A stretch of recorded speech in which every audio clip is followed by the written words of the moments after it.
no more bad government in Nigeria. Nigeria what? The only media that have been consistent speaking against the bad government and for the purpose for reformers. Nigeria what, yo?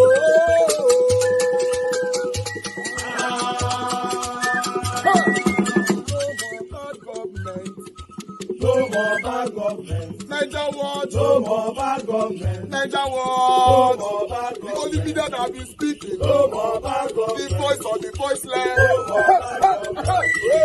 No more bad government.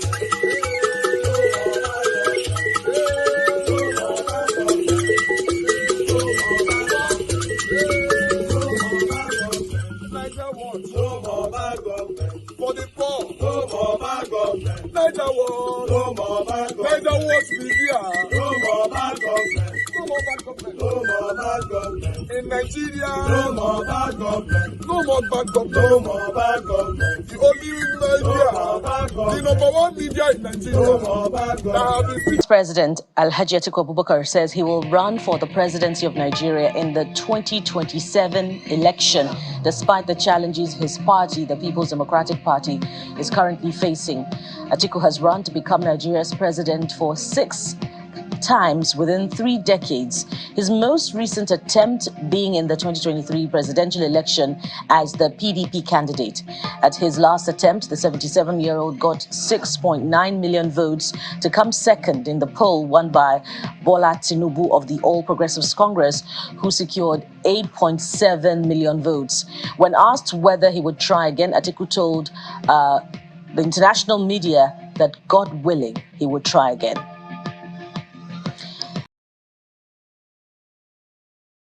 Nobel laureate Wole Soyinka has yet again questioned the leadership potential of Labour Party presidential candidate Peter Obi, stating in a recent interview that he is unfit to govern Nigeria.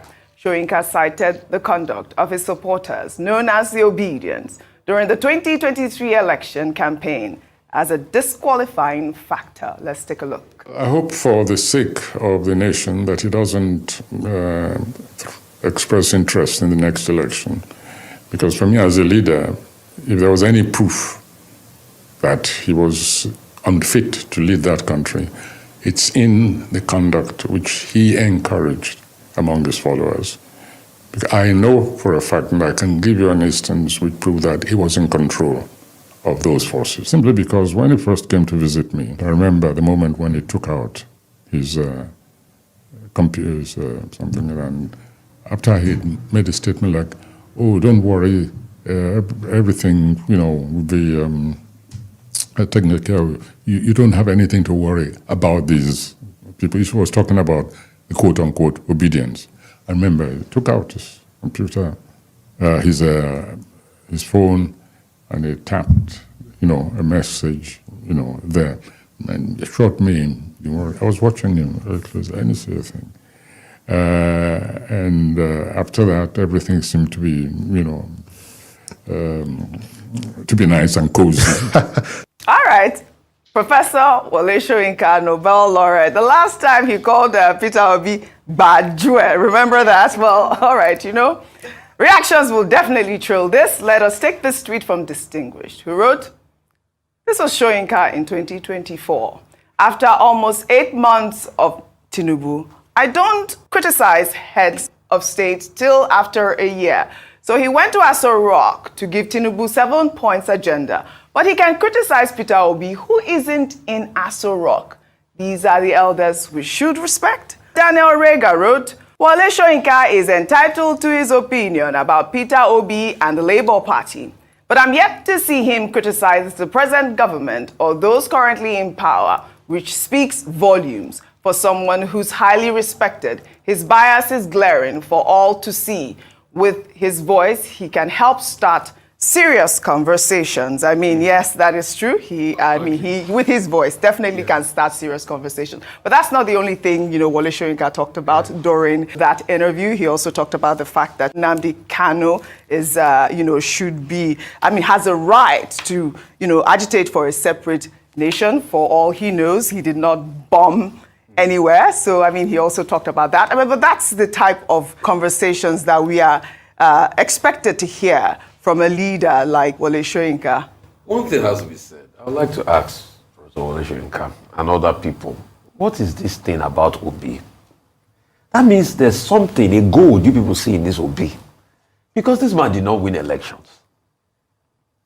And after not winning elections, he's gone about conducting himself, doing his charity, but he's still the main point of conversation. Mm-hmm. So, kini gan pa Obi? What does that mean? Kini ni pato ni pa Obi? Because this man, he came to visit you. Afterwards, we all know how the visit went into a big hula baloo. I don't want to talk more about that visit because I was very privy to a lot of things that happened in that visit, and I don't want to talk, for the sake of privacy. But afterwards, he went that way, and you keep indicting him as regards to the conduct of obedience, which are young people that have a right to react.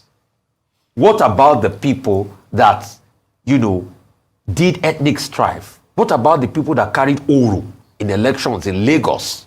Professor Wole Soyinka has not said anything about that. What about people that were beaten? Professor Wole Soyinka has not said anything about. What about people in Ikota that were beaten? All of a sudden, Oro came out because of election. He's not said anything about that. But this thing is always about constantly Obi. And when we ask him to comment about the current president, he said, don't comment after 1 year. Now it's 1 year. Now he should comment. He will not still comment. So what is this thing really? Kini oro Obi yi ni pato? I'm asking, the same man you went a couple of months, you went to call them Bajue and all sorts of, yeah. And you think people will not, and when they react to him now, don't forget that. you call them fascists and things like that. And this was an election that you only had one side of the story, you were not full privy to. Yes, but and there are many things that you should know because Professor Wole is 90 already. Yeah.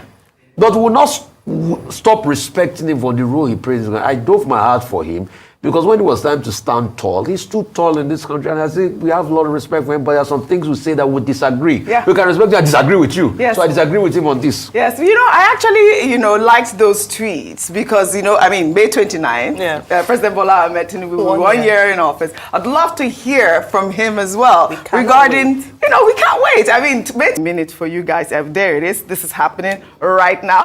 But like the Twitter user said, one of the reasons he was dethroned was because, he's very outspoken, had a lot of, Western ideologies. I don't know what your thoughts are on this really quickly, Ayo, so I take this last story. What is described as Western ideologies? If it's the emancipation of his people and to introduce education, particularly for girls, is termed as Western ideologies, then bring it on, because what he is focused about is for his people. If there's any man that is very passionate about the development of his people, you have to give it to Mohammed Sanusi II. So in terms of that being Western ideologies, I think that should be taken in context. Also, the fact that he said that, it's never happened before, well, there's always a first time for something. But I have to mention that 40 years ago, like you mentioned, Abubakar Rimi had tried to whittle the powers of the Emir of Kano by breaking it down to the 5 emirates. And people have said he didn't recover politically from that.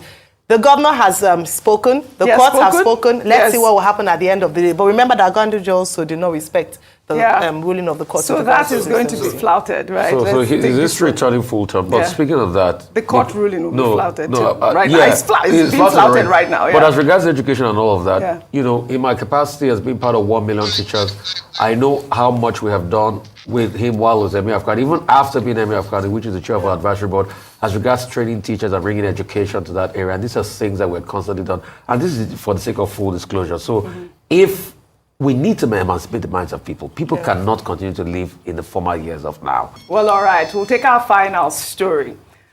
Well, residents of Okwaja community and telecom stakeholders who are at risk of losing property due to the new alignment of the Lagos-Calabar Coastal Highway were in high spirits on Thursday after the Minister of Works, Dave Umahi, announced that the federal government will do away with the proposed new route of the Coastal Highway from kilometers 16 to 25 and revert to the gazetted alignment.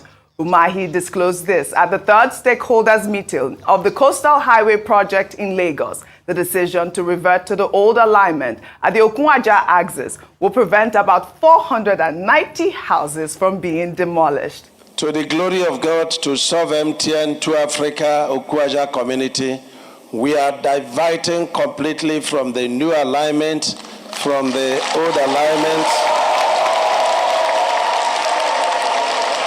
And we we are rejoining back to our new alignment at kilometer 25.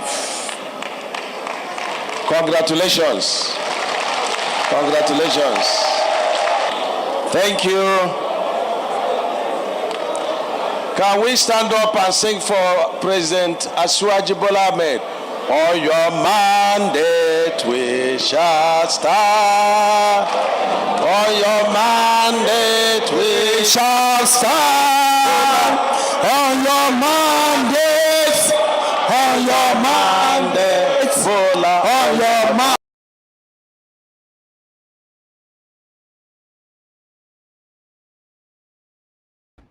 All right. Good morning, good afternoon, good evening to every one of you, my people. It's good to be back again. It's another day. Today is Friday, 24th of May, 2024. Happy weekend to every one of you right there. Thank you very much for your time with us. You know, you see that one with the sing, or your mandate we shall stand, or your mandate we shall stand. These are the satanic people that is causing the pains that we are facing today. Even this satanic man don't like Tinubu. I'm telling you, at the moment, he's only benefiting from our resources. That's why he's singing on your mandate which shall stand. That's it.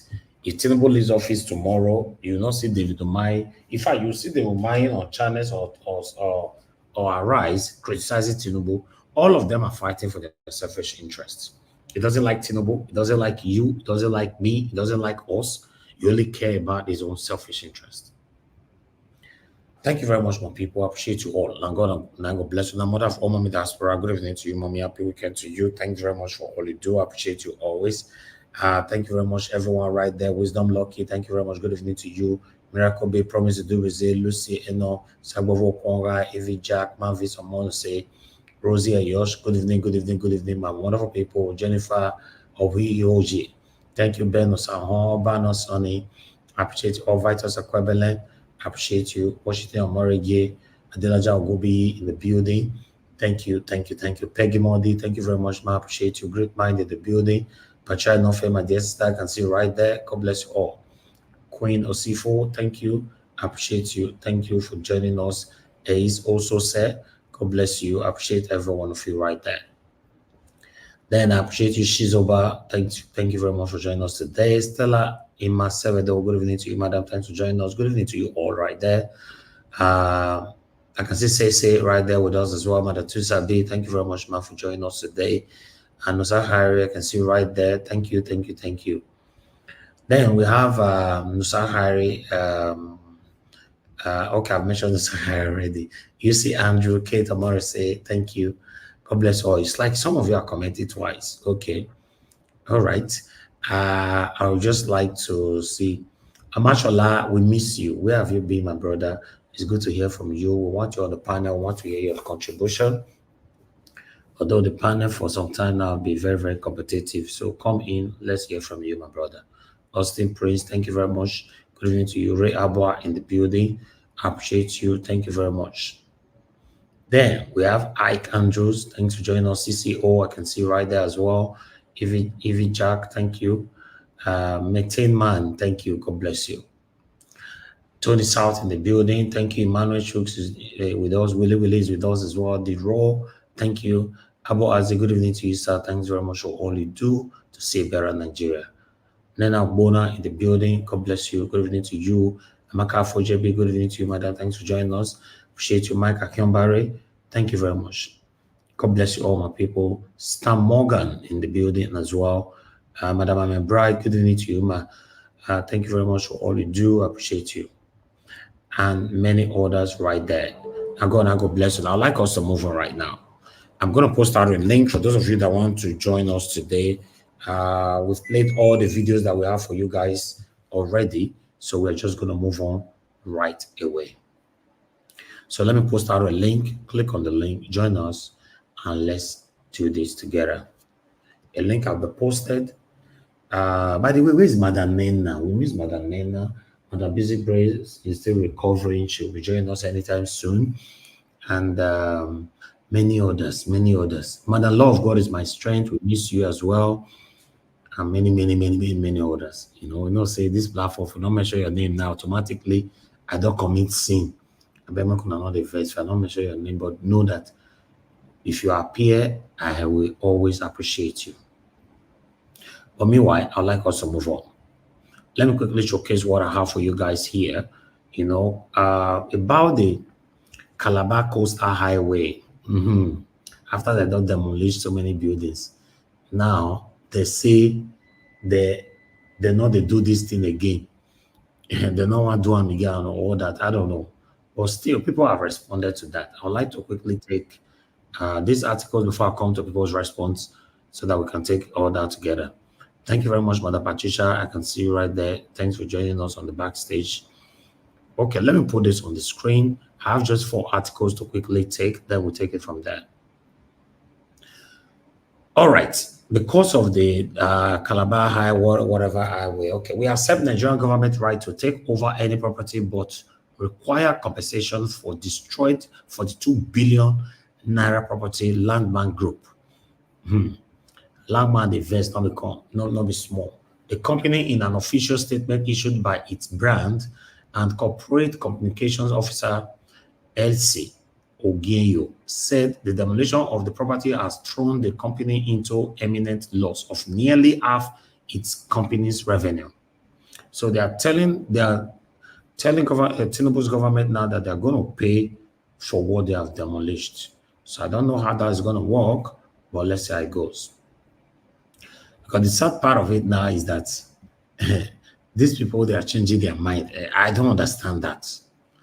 But I'm going to take people's reaction shortly. Let me take this. The current hardship in Nigeria is affecting everybody right now, both the rich and the poor. Garri price rose from 546 Naira to 1,399 Naira. Beans, 615 Naira to 1,387 Naira. Tomatoes, 485 Naira to 1,123 Naira. Yam, 444 Naira to 1,130 Naira in Tinubu's first year. Hey! And we have a long way to go. We have a long way to go. All the statistic, everything is here. Everything is here. If I have to take all of that, we might sleep here. But in case you want to take it, you can. Go to People's Gazette. It's right there. All is accurate. All is accurate. But meanwhile, I'd like us to go to the same man that we talked about yesterday once again. Remember, we talked about Wole Soyinka yesterday. So, but this time in a little bit of twists. But let's take this.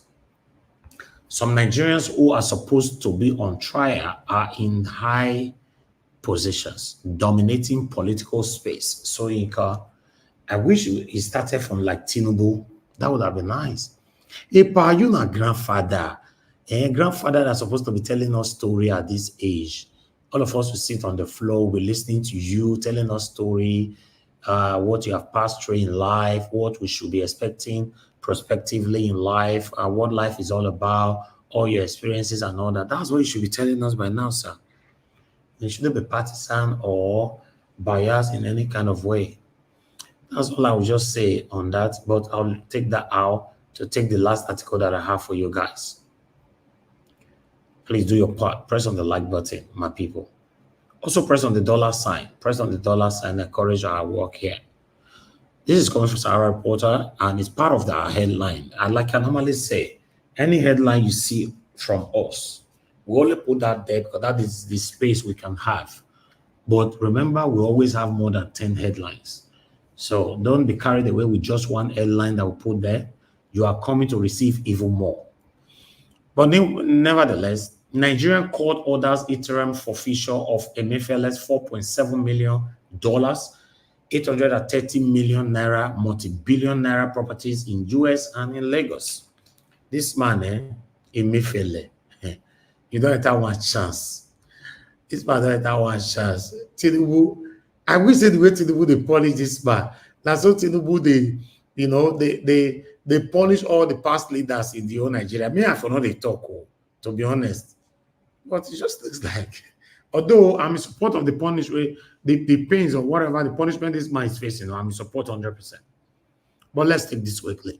People have responded to this land bank of a thing and the coastal highway and whatever.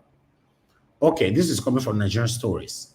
After the demolition of Landman Beach, federal government disembarked on Lagos-Calabar Highway realignment due to submarine cables. Thought on this? Yeah, thought on this. Okay, in case you guys are not aware of what the submarine cables, submarine cable is all about, this is it right there. They are saying that because of this cable now make them want to stop what they are currently doing, or they want to bypass or whatever. I don't know. That means option was available and they refused to use it or embrace it while they were taking decision to bring down Land Bank. That is Land Bank. They brought it down. Right? Okay. Let's take some reactions. People responded. Omo Kogi Yagba said, out of 24 hours, now 20 hours I dey use Vex for the angel will direct me come this country. You mean after you demolished infrastructures, laid people off their jobs, scattered someone's business, you now say you are not doing the project again? All right, I have someone else who have responded as well, obedient. There was no plan initially. Landmark appears to be the target. I don't know about that though, but still. Isholek said, these people would use their hands to ruin their country development. How on earth would they say this after demolition? Question. Are you there not experts to check these things before commencement? Or what kind of story is this? Then someone else respond, Dan, they have achieved their goal, which was to demolish landmark and reclaim the land to use as an extension of Eco Atlantic. People are talking, I just bring them as with the same. Then we have someone here, Lamilekan said, if they explain Niger to you and you understand, then they not explain that well. Hi, God.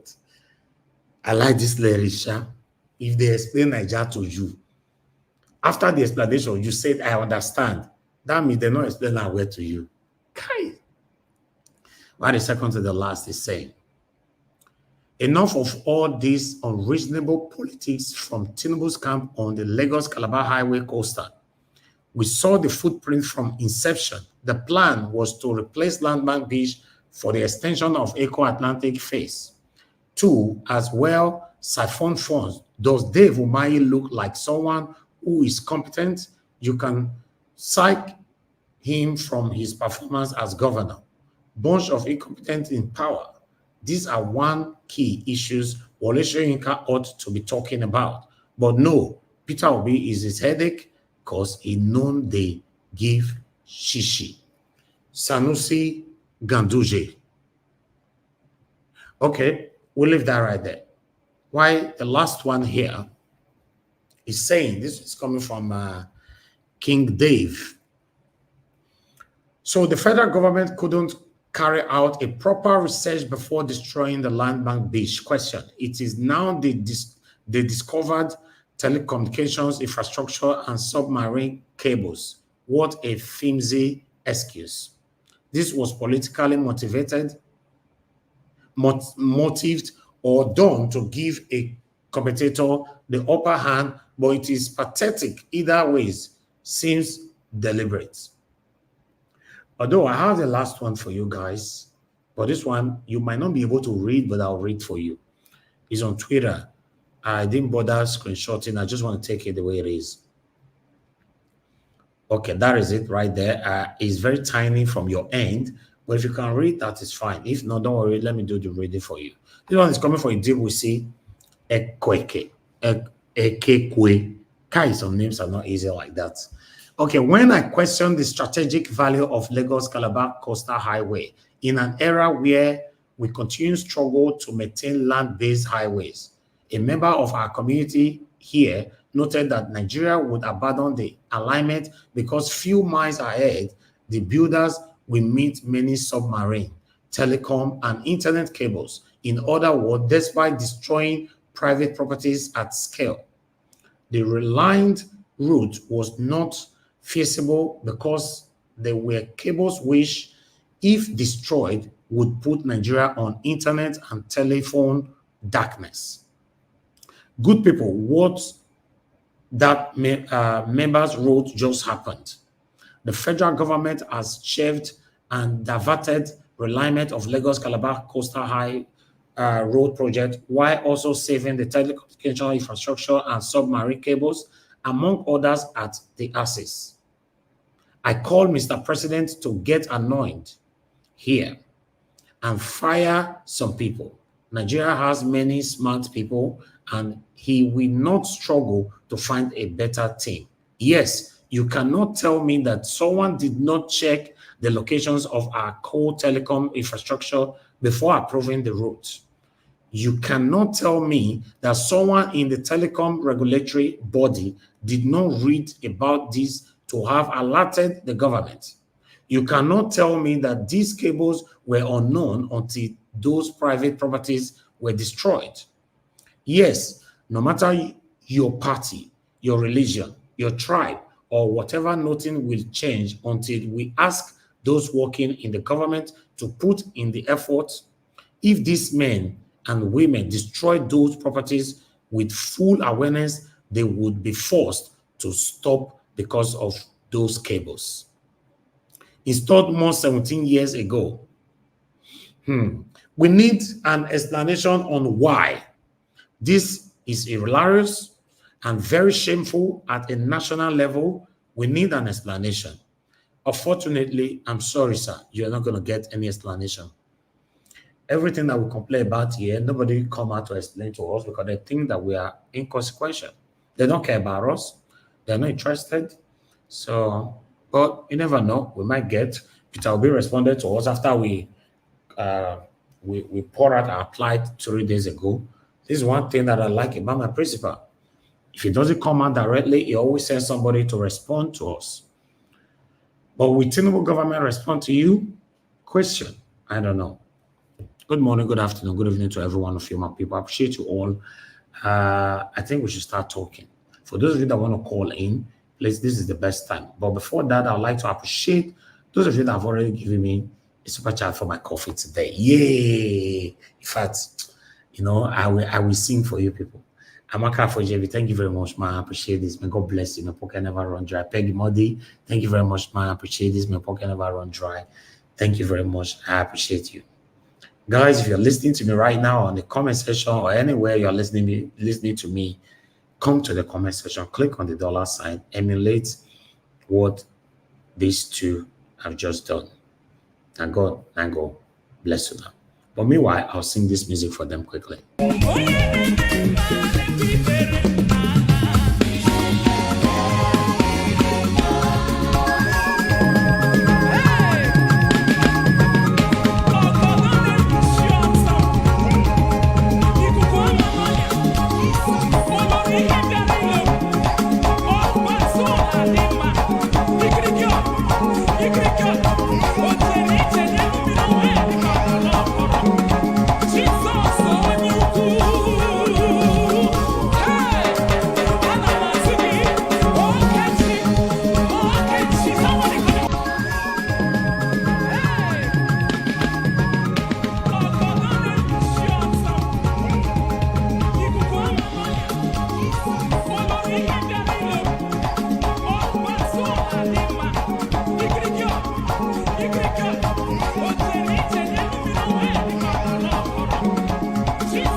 All right, I just want to say I'm grateful. God bless you. God bless you. God bless you.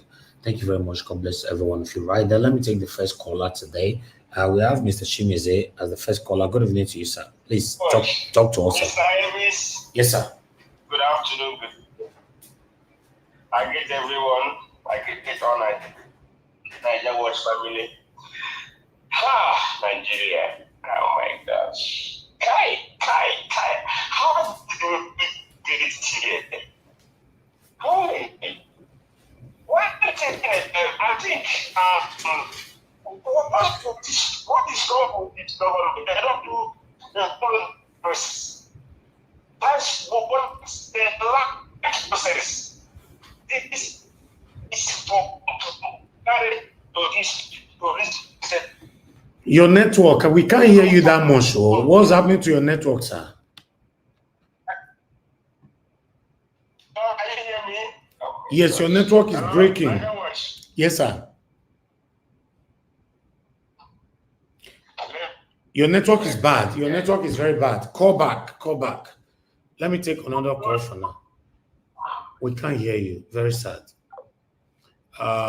Maybe somebody else call in. We will know if it's coming from. Let's hear from Mr. Innocent. Mr. Innocent, thank you, sir, for calling in. Good evening to you. Please talk to us. Yeah, Mr. Elvis. Good afternoon. Thank you, sir. Good afternoon to everyone. Mama, the diaspora, all the panelists. Yes, I'm just sitting here watching, but I don't have any comment to, on any of those things. But I'm just here, just watching, and then to say, keep doing the good job that you are doing for us. Thank you, sir. Thank you. Take care now. Okay, sir. Thank you, sir. Okay, Mr. Innocent just called to appreciate our good work. I like that. I always look forward to things like that. Just, sometimes now still make me still the blush, tell me good things about me. To say it's very encouraging. Not just say Naija wash. What did they happen? Still tell me something nice. Let me still feel good. You know what it means for the past 2 years plus, we are going to 3 years, that I never get evening outing. So I can get my evening outing from you people here by just saying something. I just call in, say something good. Thank you very much, everyone. Black Panther, thank you very much, sir. Talk to us. Good evening to you. Hello, Naija Watch. Yes, sir. Thank you for giving on this to me. I want to say something here. Like I said the other day, I want to greet every one of you on the panel. Sorry for my excuse me. Like I said the other day, it is because of Eco-Atlantic. That thing was deliberately done because now they are going back to their old plan by carrying that road at the back of landmark. That was what I was telling you the other time, that somebody analyzed that road. The road was supposed to pass the back, not the front, because those coastal area, if you try to do that means you are going to destroy all the coastal amenities and coastal things that tourists come to enjoy in Nigeria. So you are going to destroy it. Now, what they've done now, they've collected the money that they use in doing that thing they did has gone to somebody's pocket. Now they reclaim land for a Eco-Atlantic expansion towards closer to landmark. And now landmark has lost a lot. He has to seek for funds to rebuild his stuff now. But they have come closer to landmark because Eco-Atlantic also will use that area for tourist attraction as their beach site. Thank you. All right. Thank you. Thank you very much, Black Panther. Okay, just one more call. So we can move on. We don't have enough people on the panel today, but maybe they'll come in later on. Hello, Mr. Ben. Can you hear me? Hello, Mr. Ben, are you there? Okay, Mr. Ben, we can't hear you. It looks like you're not there. I think we should move on. Good afternoon, sir. I greet you. Thank you, my brother. Thank you very much. Okay, talk to us. Thank you very much. All protocols on the platform duly observed. You see, I keep asking myself that not only Emefiele steal money during tenure. Ask them who. Now only this man might steal money. Where all the other ministers? Where all those other people? Where they under Buhari cabinet? So why is it not only Emefiele they go court? See the big Bible where the man carry. Yeah? See the big Bible where the man carry. They just want to ridicule this man because of what happened during that Naira change. When he won't change the Naira notes. Because what happened was he did all of that during the election period. So Tinubu and his cohorts were very mad at him during that time. So everything what they do now, it's still money, but they use them as an example to every other person else where they against them, and that's what they are doing to Emefiele. Where is Buhari his boss? Buhari was his boss. Nothing happens under Emefiele's watch where Buhari don't give approval for. Where is Buhari today? He's in Douala just chilling. Nobody has probed him. Nobody has said anything about it. Not even on the newspapers. Have you seen any newspaper say anything about Buhari's corruption? Nobody, not even Sahara reporters. They're all on Emefiele. I've seen only Emefiele steal money. You get what I'm saying? So this whole thing is all politically motivated. And about the landmark, we all know it's all politics. That landmark demolition is all politics. And like Black Manta said, now because of that Atlantic, what do you call it? That their project on the island. That's why they destroyed that man's property.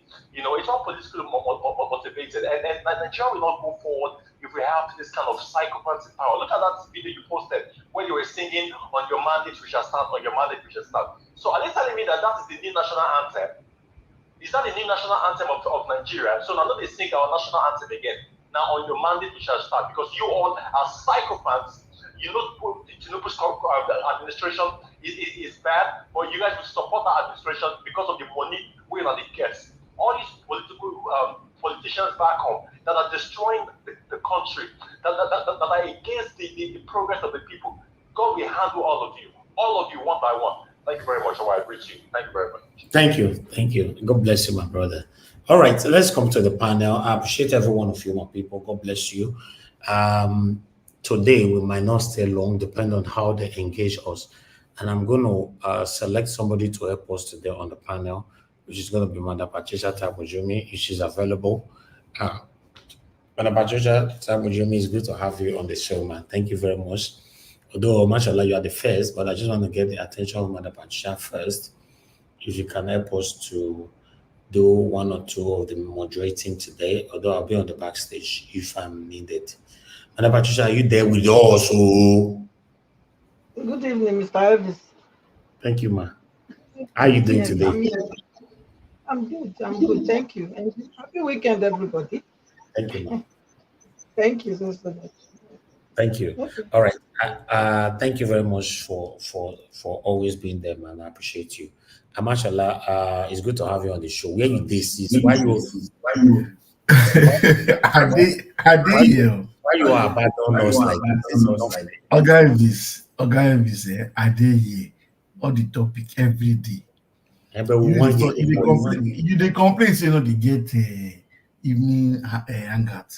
My evening hangout na Naija watch. Even though I don't tire, I not fit talk. I go down the washer. Even when they sleep, if they play, they go. Anyway, I hear them. Let me start by greeting Mommy Diaspora. Thanks for always being there and supporting us. Thank you, my brother. And it's one of the old people that we still know that have our interests at heart. Not our great grandfathers and grandfathers that ruled Nigeria in the days of analog. Now it is AI. They have refused to go. It's a pity.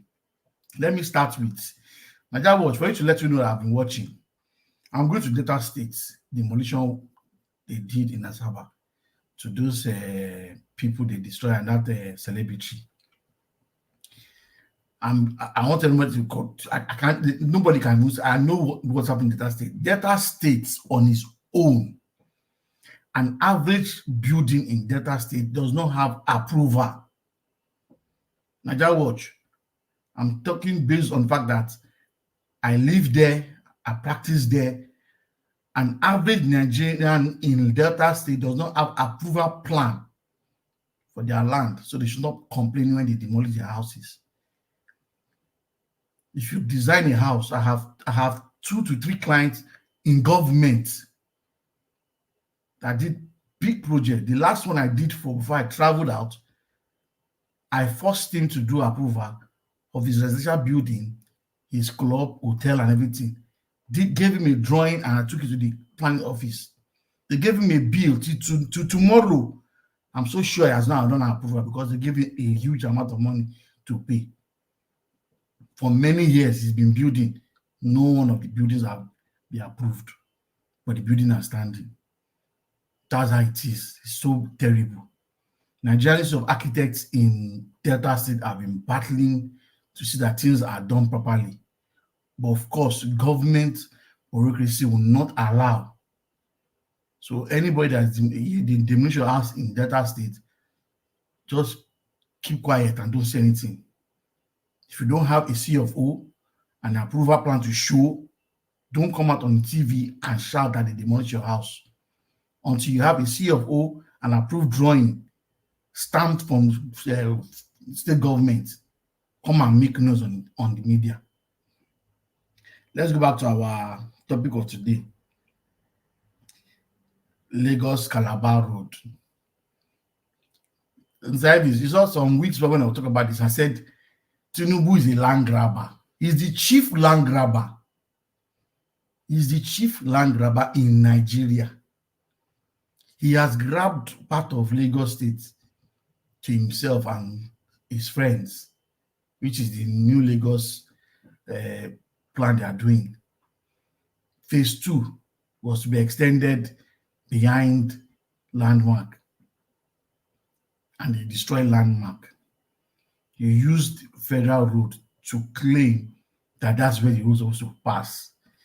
In any sense, to let you know that your Minister of Works is not a qualified engineer. As I'm speaking, if any member of Nigerian engineers are here, his paper should be revoked as an engineer. It's a disgrace. You take up a project, no environmental impact assessment was done. You have filled the road, you have destroyed people's property. You now come back to tell us we have submarine cables on that part. The lady, the journalist that spoke that day, you were trying to embarrass. She was speaking too many English. She was telling the real truth. And Nigerians were laughing. Nigerians are joke when it comes to anything they are doing. They're a bunch of joke. We joke with every single thing. Landmark now is going to sue you. And you will pay dearly. And Nigerians will support. Because it's of no sense you do a road when you have an option glaring that this is the option. You now reroute it. Why? You didn't give any excuse, the reason why you reroute that road. Now you're coming back to tell us you discovered submarine cables because you can't pay MTN the bills or Glo the bills. Because if you can afford to pay them that loss, you will go ahead to do that same road on that same route. It's painful that Nigerians are suffering, managing themselves to see that they exist in that country, because Nigerians are not living, they're just existing. They are still existing, but they're not living. The painful part now is you've come out, you have not told us the reason why you call a big conference, let them come and sit down, you clap, and you say your man. Which mandate? Mandate that you stole. And I'm standing on it. Standing on something that's already falling. You've not even gone far on the road, it's already falling. A road we already knew that you abandoned once you claim the area you want to take as land, and then Sanfield. Landmark, if you are watching us today, they've just extended your land for you. They've already filled some parts. So just fill and complete it, and then extend your beach and make it bigger after you have claimed money from them.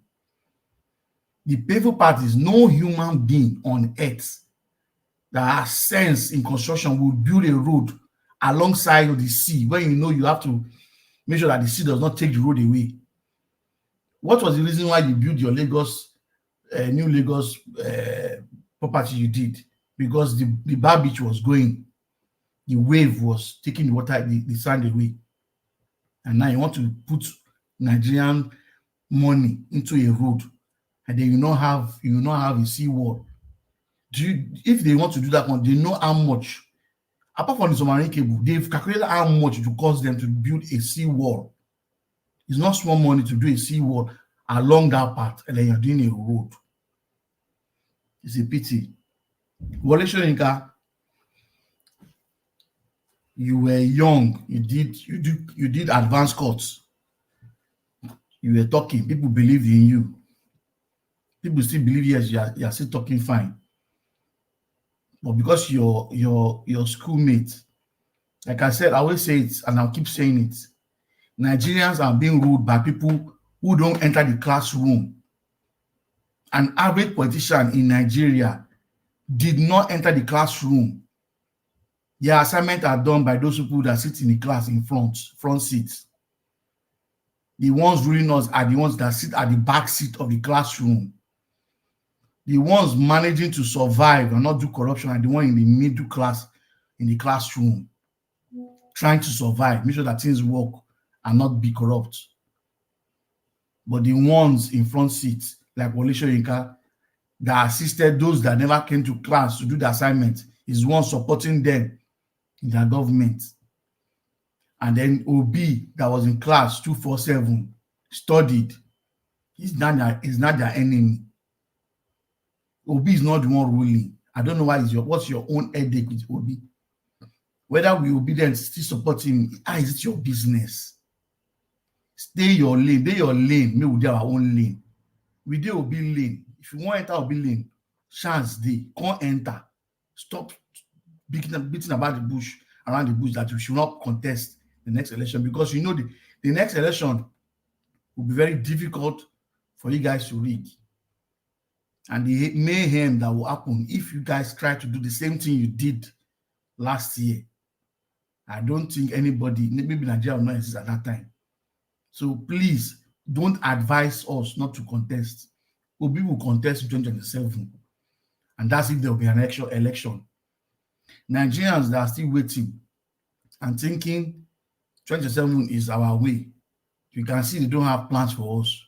For them to want to do a road without planning, that should show you that they are doing a road without planning. If it's not wickedness, if you're not hunting the Southern people, the Igbo people, why on earth will you come back and say we have changed the direction of the road? If it was not to hit back at that man, a man that spent so much money to put Nigeria on the spot of entertainment and luxury when it comes to traveling. Leisure Park is being built, very fine, beautiful place. You will not build anyone. People will invest money, come with their money and invest. You'll be the one to destroy.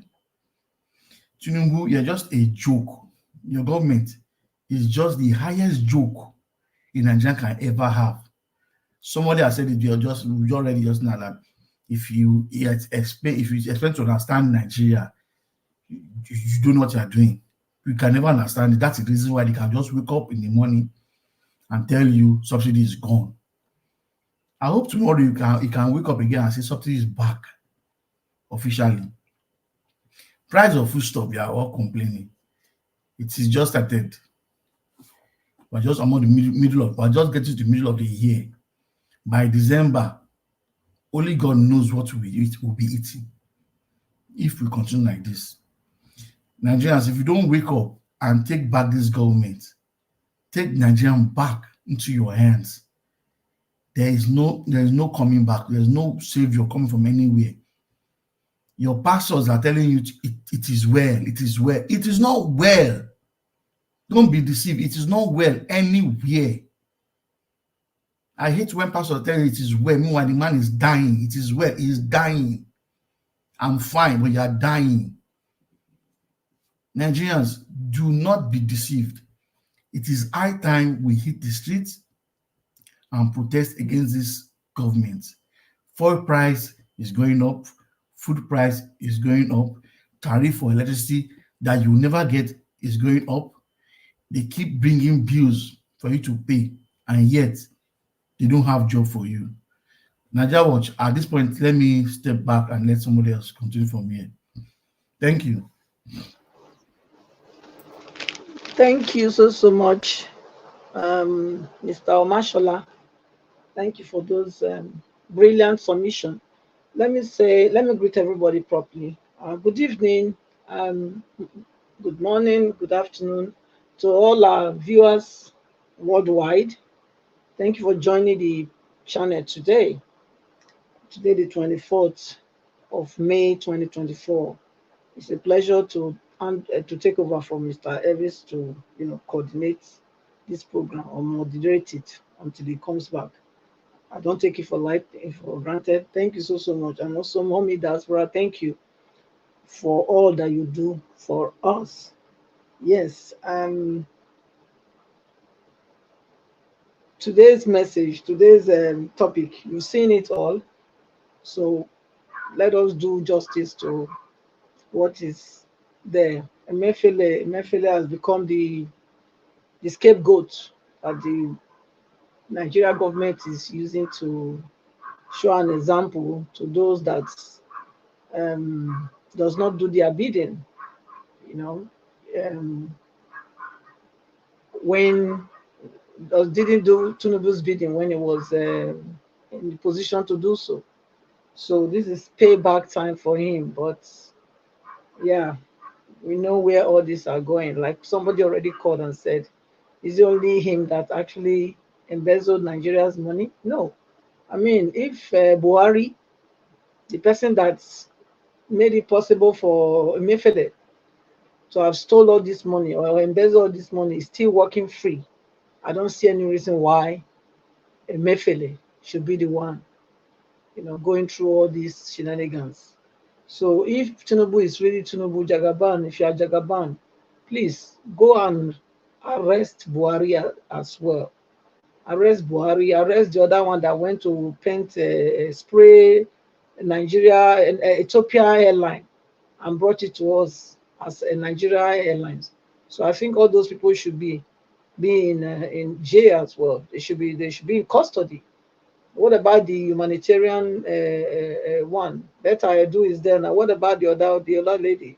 So I mean, it's the injustice in the country is just too much. The unfair treatment is too much. Hence, people like me, we are clamoring for peaceful separation because I don't see any reason why some people will do some group will do commit treason against the country and then they will go free. Why the other group they don't even try to do close to that and they'll be punished? I would really want Nigeria.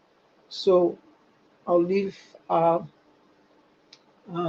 panelists to do justice to that. Yes, what's it called? You see the other gray hair man. They always say that gray hair does not mean you have wisdom. So I don't expect it from him this time. I thought that maybe by now he should have just shut his trap. As an adult, elder statement that made his own mistake and his due time, his own time.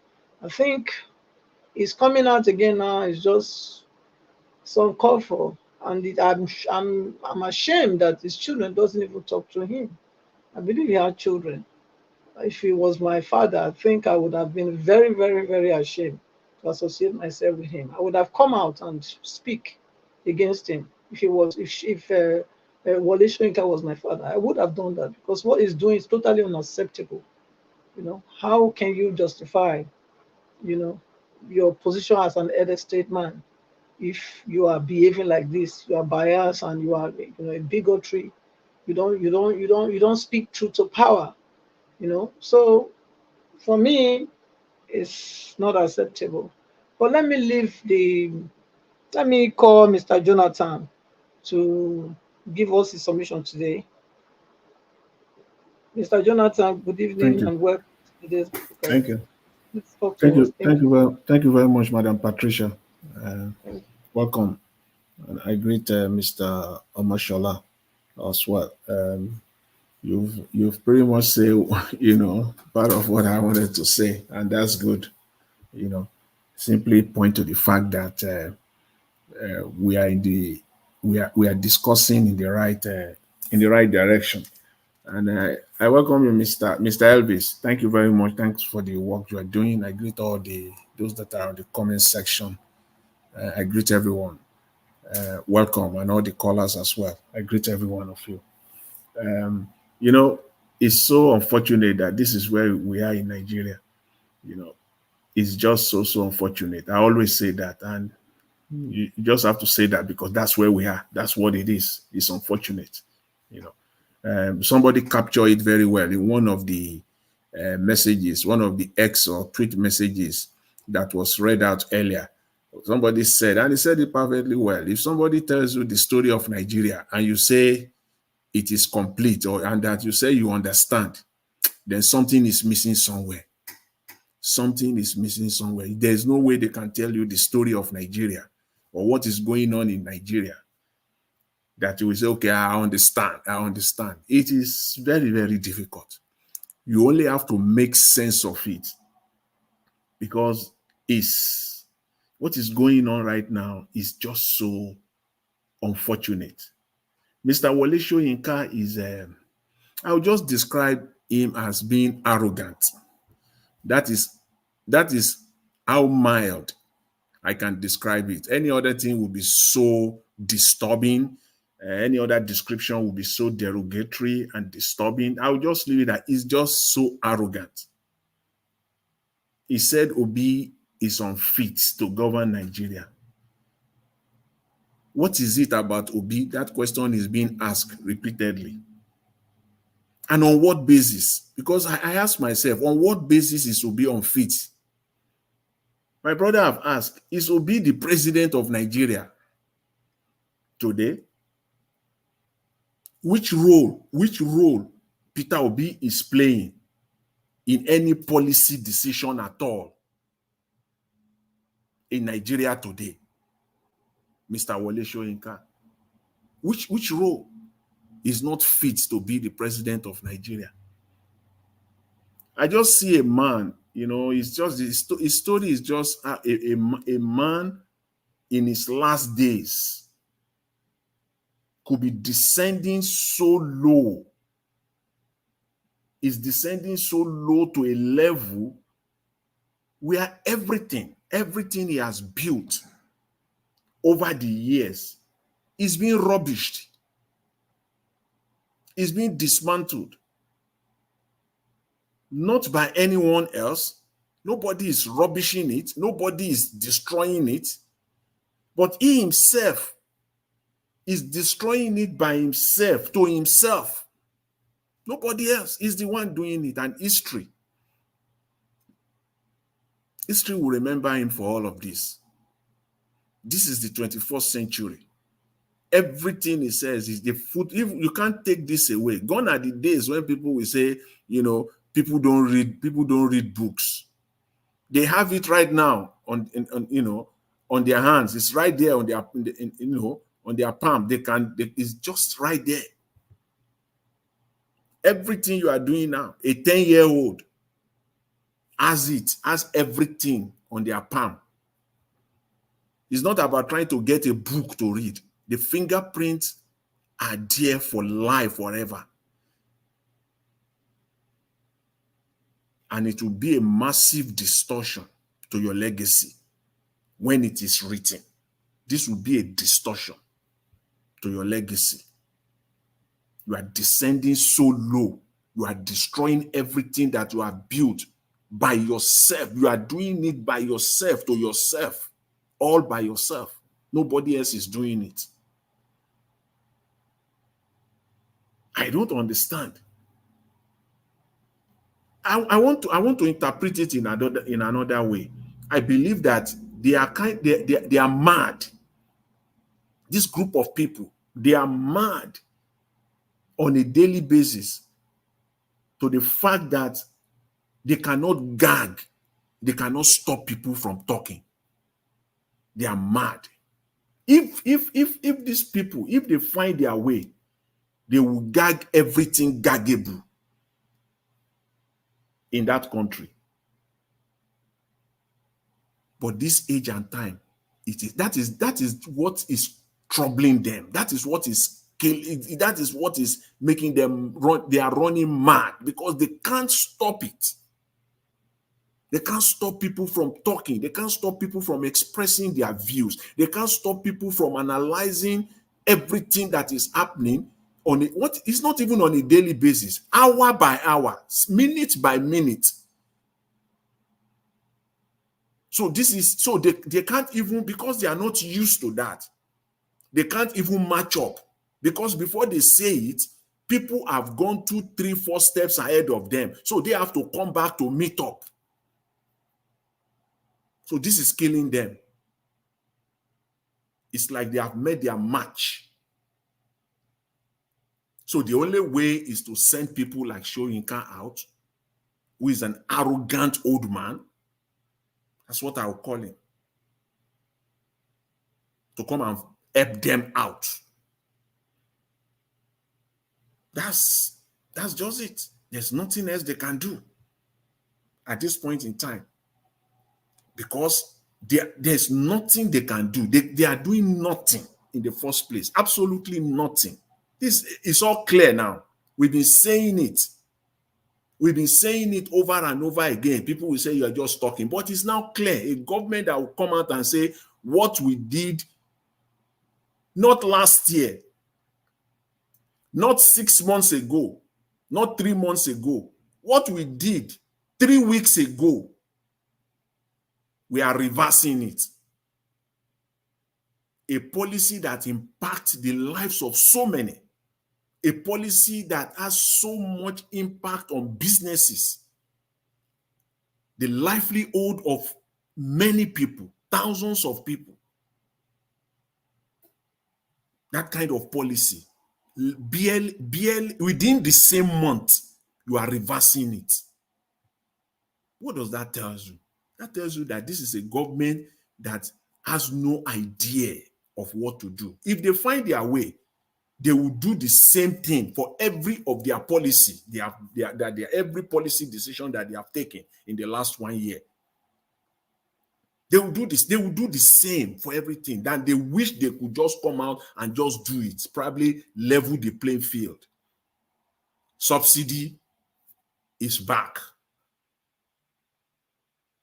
The Naira devaluation is cancelled. They wish the student loan, we are not ready to do it right now. We have to take it back. On every policy matter, the palliative that we distributed, it was a mistake because all the money, the billions and billions, ended up in wrong hands. We're sorry, we are reversing it back. Please return all the money. How now? What do you want to do about that? Every step, every decision that has been taken, it has been a disaster, complete disaster.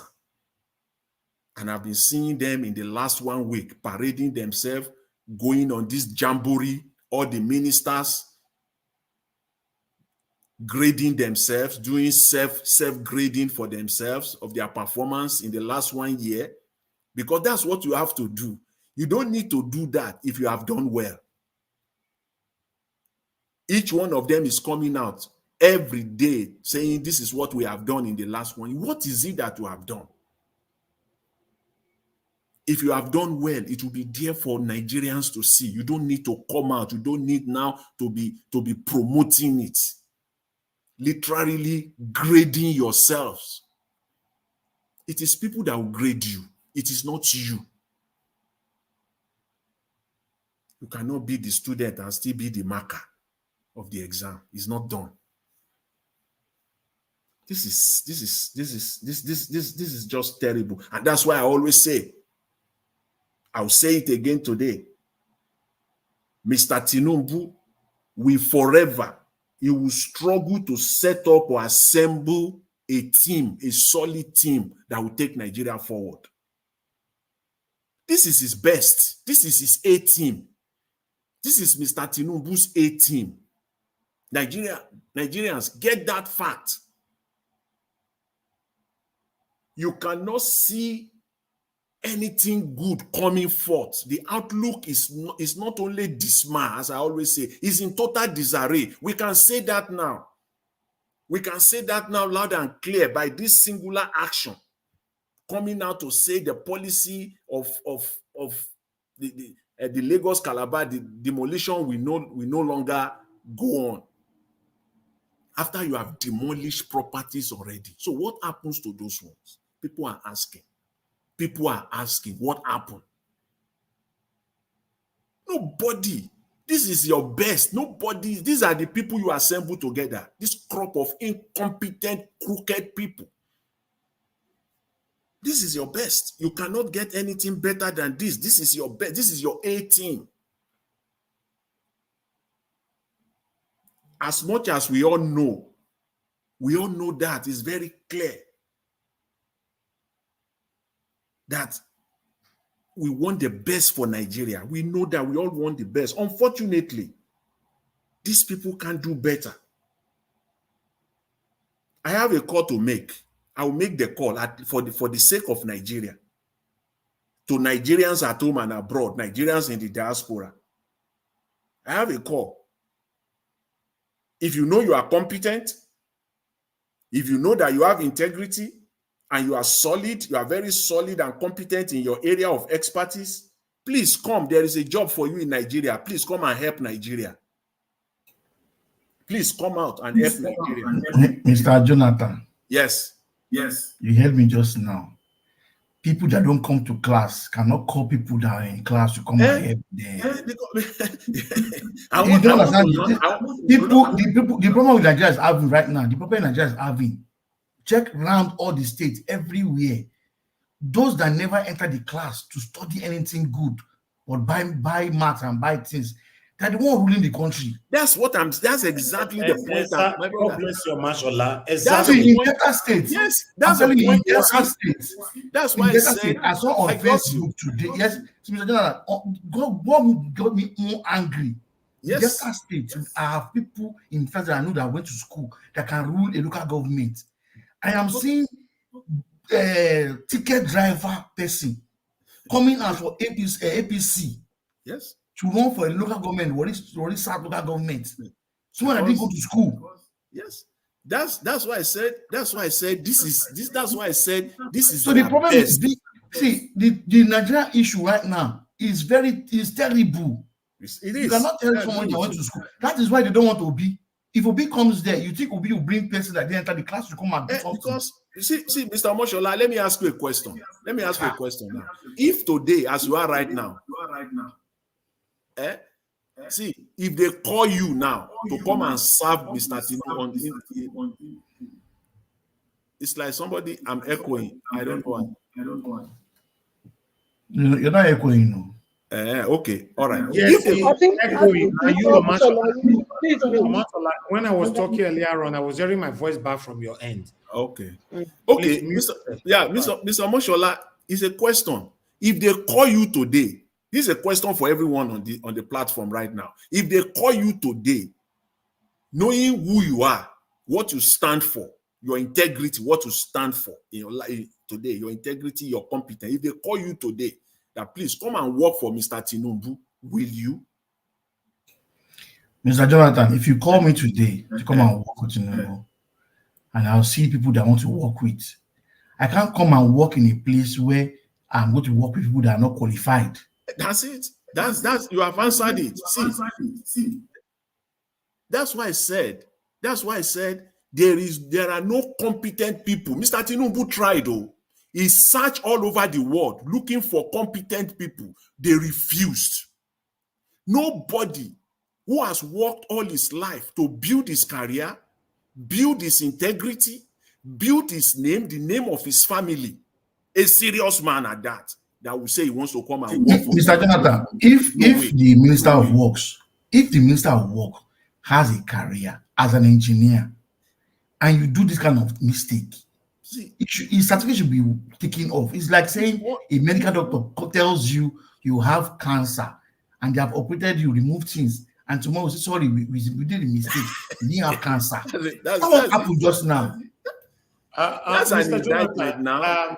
Mr. Jonathan, are you sure people actually refused Tinubu? Yes. If they did, how come did they come out to let the world know? But see, people refuse. People of competence, they refuse because why? it is only crooked and opportunistic individuals that are working for Mr. Tinubu right now. You can never see a man who has built his life. See, if you come in United Kingdom, in United States, Mr. Tinubu cannot bring three individual world class. What are we seeing? The same crooked people that have been commissioners, governors, ministers. They make up the entire 48 that he put around him. Please find one person, one individual there that there are Nigerians that they have idea. In fact, where do you want to start from? Mr. Arise TV, Arise TV journalist that asked this minister questions of environmental impact assessment. He could not say. He said the government does not need to do it. If you look, Mr. Niger Watch, if you can have that video, please find the video and play. Let Nigerians see. Which video is that? How that interview. I know. The Arise journalist. That lady, you know that lady. When that day, you showed it now. You presented it. That lady that was asking. Was asking questions from the minister for the environmental impact assessment if it was done before they started the road. He did not answer the question. Now you are coming back. So if left for me, even the lady has the right to sue him. Yes. Because I asked you a question. You cannot answer my question. You tell me I'm speaking English. When I'm asking you a very important question, now tomorrow you come back and tell us we are sorry, we want to go back to the original route. So you knew that the original route was there. Why didn't you stay there? But because you want to claim. And the major idea was to claim that road. After crossing the road across that landmark, they will now refill the other end and they will start developing their own property. Yeah. Just to let you know how Nigerians can be very petty. It is. That beach, that stretch is so long that you can create your own new beach if you want to do your own beach. You don't need to destroy somebody else's property. Yeah. They knew from the get-go. They knew what they are doing. They knew exactly what they want to get. It's all land grabbing at the end of the day. It's not about the development. It's not about building any coastal road or whatever. They have no clue. See, even at that, the money that they will need, you see, they don't even know where the money will come from. That was the reason why after they initiated this Calabar coastal road thing, and then they started looking for where money will come. They even made attempts to touch the pension. Which government on earth, in a normal setting, we say it is the pension? You're talking of pension. You want to take the money of the poorest. People that are paying. What are you expecting for people that don't go to classroom? These people that you are paying, these are the people you are paying. See, these are the people you are paying 30,000 naira per month. You still want to take from them their life savings that by the time they are 60, 65, you have been deducting this 1,500 naira from the 30,000 every month. And they work like that 15, 20, 25 years. And they retired. And they can't boast of a house. Nothing. They can't boast of a house if you don't steal. Okay. It's terrible. Okay, I don't even know where to. Let me just end with this to put this out there. That food prices item that the National Bureau of Statistics put out is completely faulty, and I mean completely wrong. It doesn't even meet what is the reality on the street or in the market in Nigeria. Let's just get that straight. That is not what it is. Those prices are wrong. Things are way, way more expensive than what they put out there. So they can throw out their numbers, do whatever they want. That's why they are still parading this stupid 33% inflation rate when inflation in Nigeria is more than 50%. This deception is going on with this crooked, incompetent set of people that he surrounded himself with.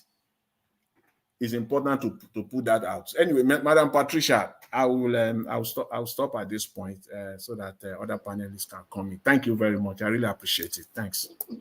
Thank you so much, Mr. Jonathan, for the extensive, submission that you've given to us. We are so enlightened. Thank you. I want to say good evening to Mona. Is it Manuel Ferrara? Welcome to the channel today. Osage Daddy, good evening to you. I have here just a minute. Emmanuel Igbineri, good evening to you and welcome to today's broadcast. Thank you. Peggy Modi, thank you for especially saying good evening to me. Good evening to you, madam. How are you? God bless you. And of course, let's like and share the channel. Click on the share, the like button as well if you're just joining us. And of course, coffee for Mr. Elvis, very important.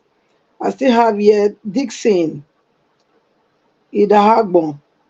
Good evening to you. Ray Abua. Okay, saying okay, it's to Ariyomi Oluwasegun Abdul. Good evening. Pastor Sonny, good evening to you and welcome to today's broadcast. Who do we have here again? Just a minute. Let me quickly run through this. A lot of people already. Okay, thank you. That's all. So please, let's buy Mr. Elvis a cup of coffee. The laborer is worthy of his wages, and God bless you as you do so. Good evening, Mr. Chris, and welcome to the broadcast. Good evening, Madam Luke. It's great to have you people on board. So, Mr. Chris, over to you. Speak to us. Thank you. Good evening, Madam Patricia. Tagbajumi. Good evening. Chair lady today. It's good to have you. And it's really nice to be with everybody today. And it's always an evening that I look forward to. Good evening, everybody on the comment section. Mommy Diaspora, I greet you especially. And good evening, everybody trying to contribute to the discourse. I greet you all from the depth of my heart. And the people on the panel with me, Madam Luke, Amashola, and Mr. Jonathan Kingsley, I greet you all. And a special shout out to Nigeria Watch. Mr. Nigeria Watch, thank you for all you do. God will continue to bless you immensely. Yeah, it's a sacrifice beyond this earth. It's a kind of esoteric sacrifice that you are making, and it's only the God Almighty that can reward you for this. You are playing your role in the upliftment of the Nigerian society, and thank you so much. And people listening to us, please like and share, because this is the only way and that YouTube can suggest these channels to other people. That's the least we can do to help our country, to free our country from the present shackles of poverty, ignorance, and lack of development. They are just too rampant in the very fabric of our society. So we all have to do everything we can. We all cannot be in politics at every point in time, but we all can contribute in every way we can. So I'll just move to the topics of the day. You know, I want to start with the coastal land and the coastal highway. I think, yeah, even before they started this brouhaha, some of us, we already made our suggestion, we already made our submission that it's all a farce. It was just another one of their white elephant projects, because the issues were very clear. How can you award such a project without passing through due process? And a lot of people defended that project. They said it's going to be the next best thing that happened to Nigeria after internet. But we've seen that these guys, they always breathe to type. That is why I don't take their word for nothing. But I think the problem we have is, I think we all have collective amnesia, because we think that people can just automatically change from whom they are to whom they are not. You should know that these guys, before they don't like you, they don't like any of us. So if they do anything that seems that seemingly that it's for the masses. You always know there's a cash behind it. So how can Tinubu all of a sudden we just dream of one coastal highway all the way from Calabar through the coastal region? Obviously, there was something in it for them. We cried out, and today they have proven that they cannot be trusted. And imagine when His Excellency Peter Obi criticized this project, then a lot of people called him tribal bigots, the people from the APC. The same project that Atiku Abubakar criticized, nobody said anything about him. But when it got to Peter Obi, people started shouting. They all started saying everything they can to just criticize this man that has done them nothing. And that brings me to Wole Soyinka. You see, this is the point we have been saying. This is the point we've been saying. This is the point we've been saying. How can Wole Soyinka, he has seen all these atrocities going on in the country, yet he's not concerned. He's fixated on Peter Obi. So that's why I believe there's a grand scheme from the powers that be to make sure that they silence Peter Obi. If you see the big guys in Nigeria, it's only a handful of them, a very microscopic few is in the side of Peter Obi, while the vast majority of them, they are all just either attacking him, and there's another subset of them that they are not saying anything at all. Obviously, we know where those people belong to. So this fight, it's not really about Nigeria. These guys, they know what they are doing. It's just about power shift. It's just about power remaining in the hands of those that truly owns Nigeria. If Nigeria was to be a sane society, I think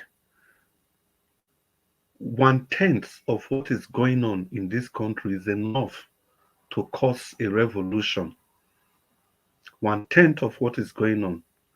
I can't remember who famously said on this panel, I think Madam Luke, I said that we all have one form of mental illness or the other. Either you agree or you don't agree. But the indices are there. Not even agreeing itself is a problem, because it means you don't have an insight to what we are suffering from. Because if not that, I can't see how we tolerate all these things that they do to us.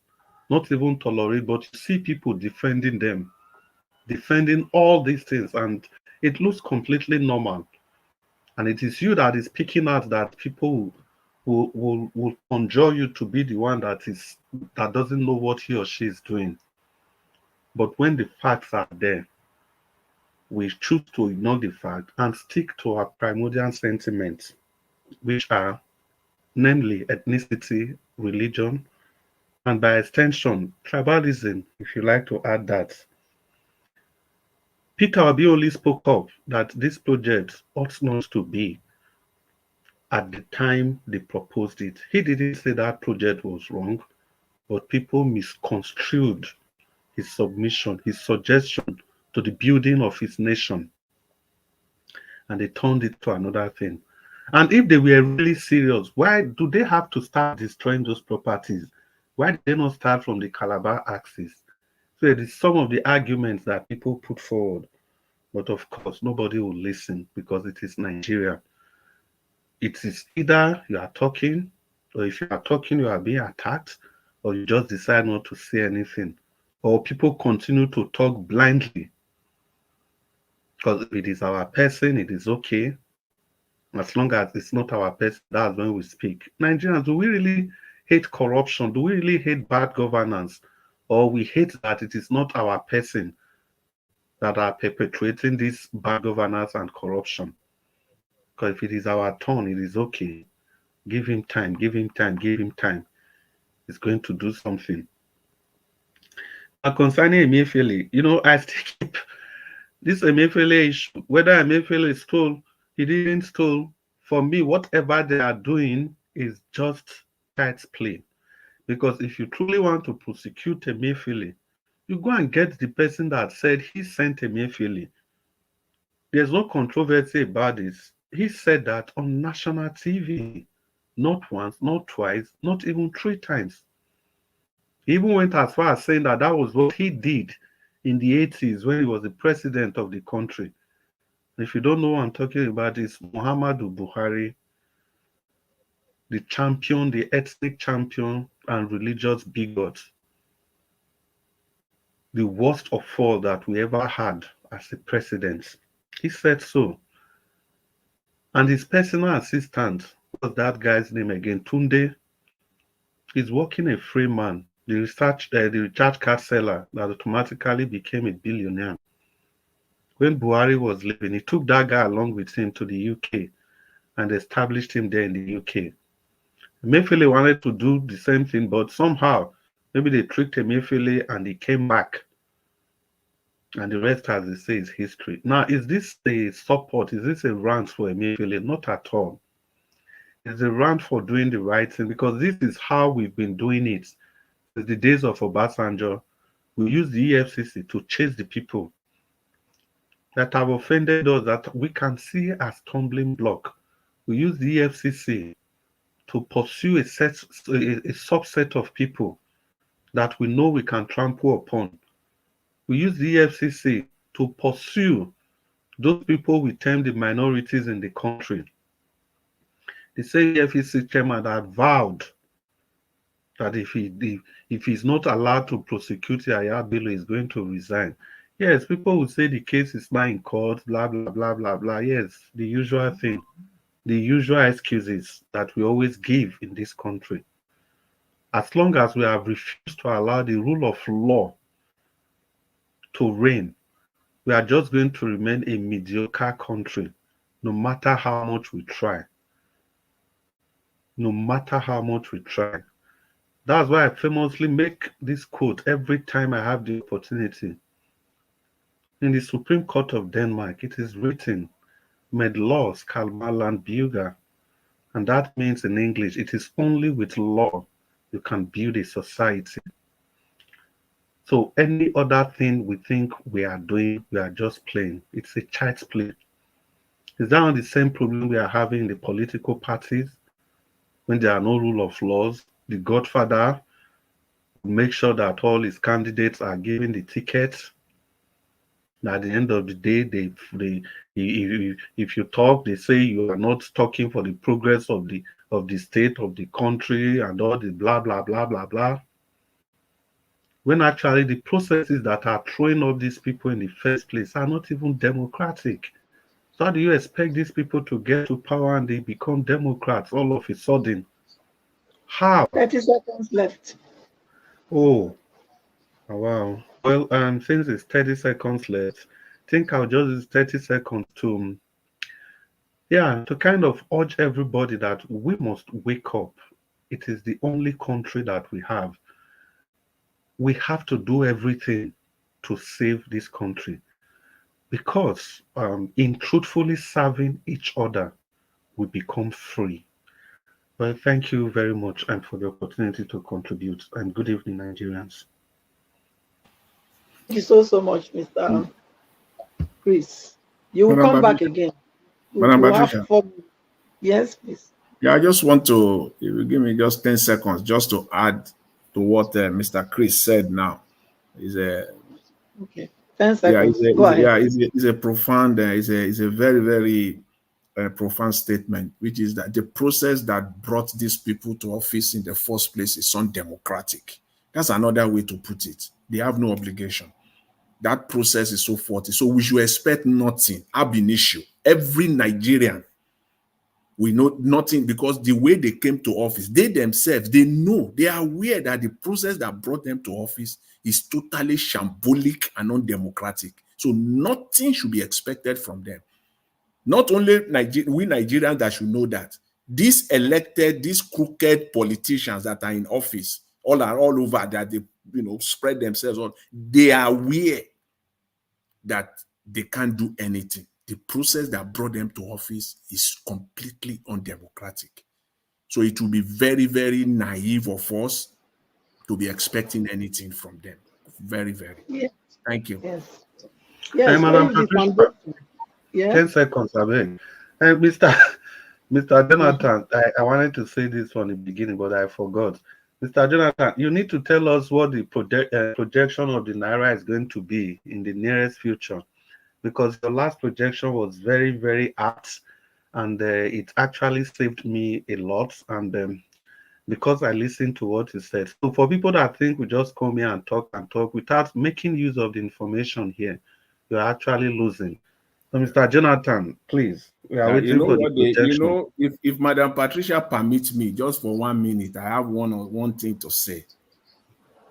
Okay, 60 seconds. So thank you, but thank you, I'm thanking you now. Thank you very much. They have, earlier this week, they just increased the interest rate to 26%.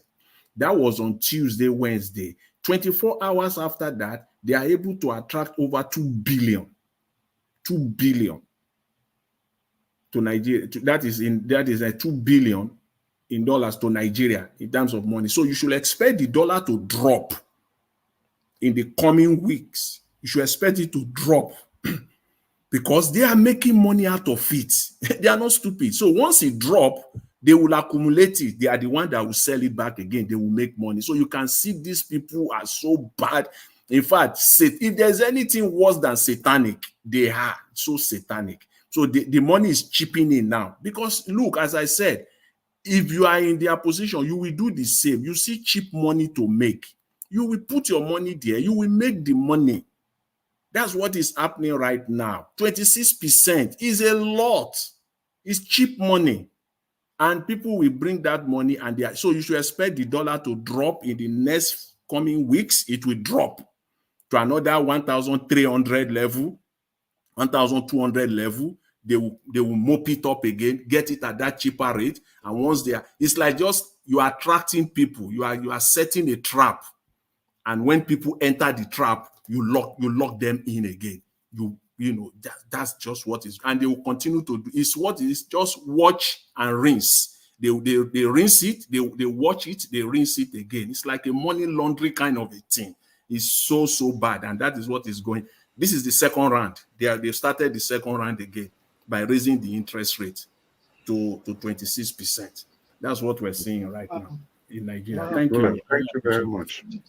And this is being done in governmental level. Well, this is fraud. I mean, yahoo on the highest. Okay, we thank God. Now Nigeria we dey. Mother Luke, good evening and welcome again to today's broadcast. Please talk to us.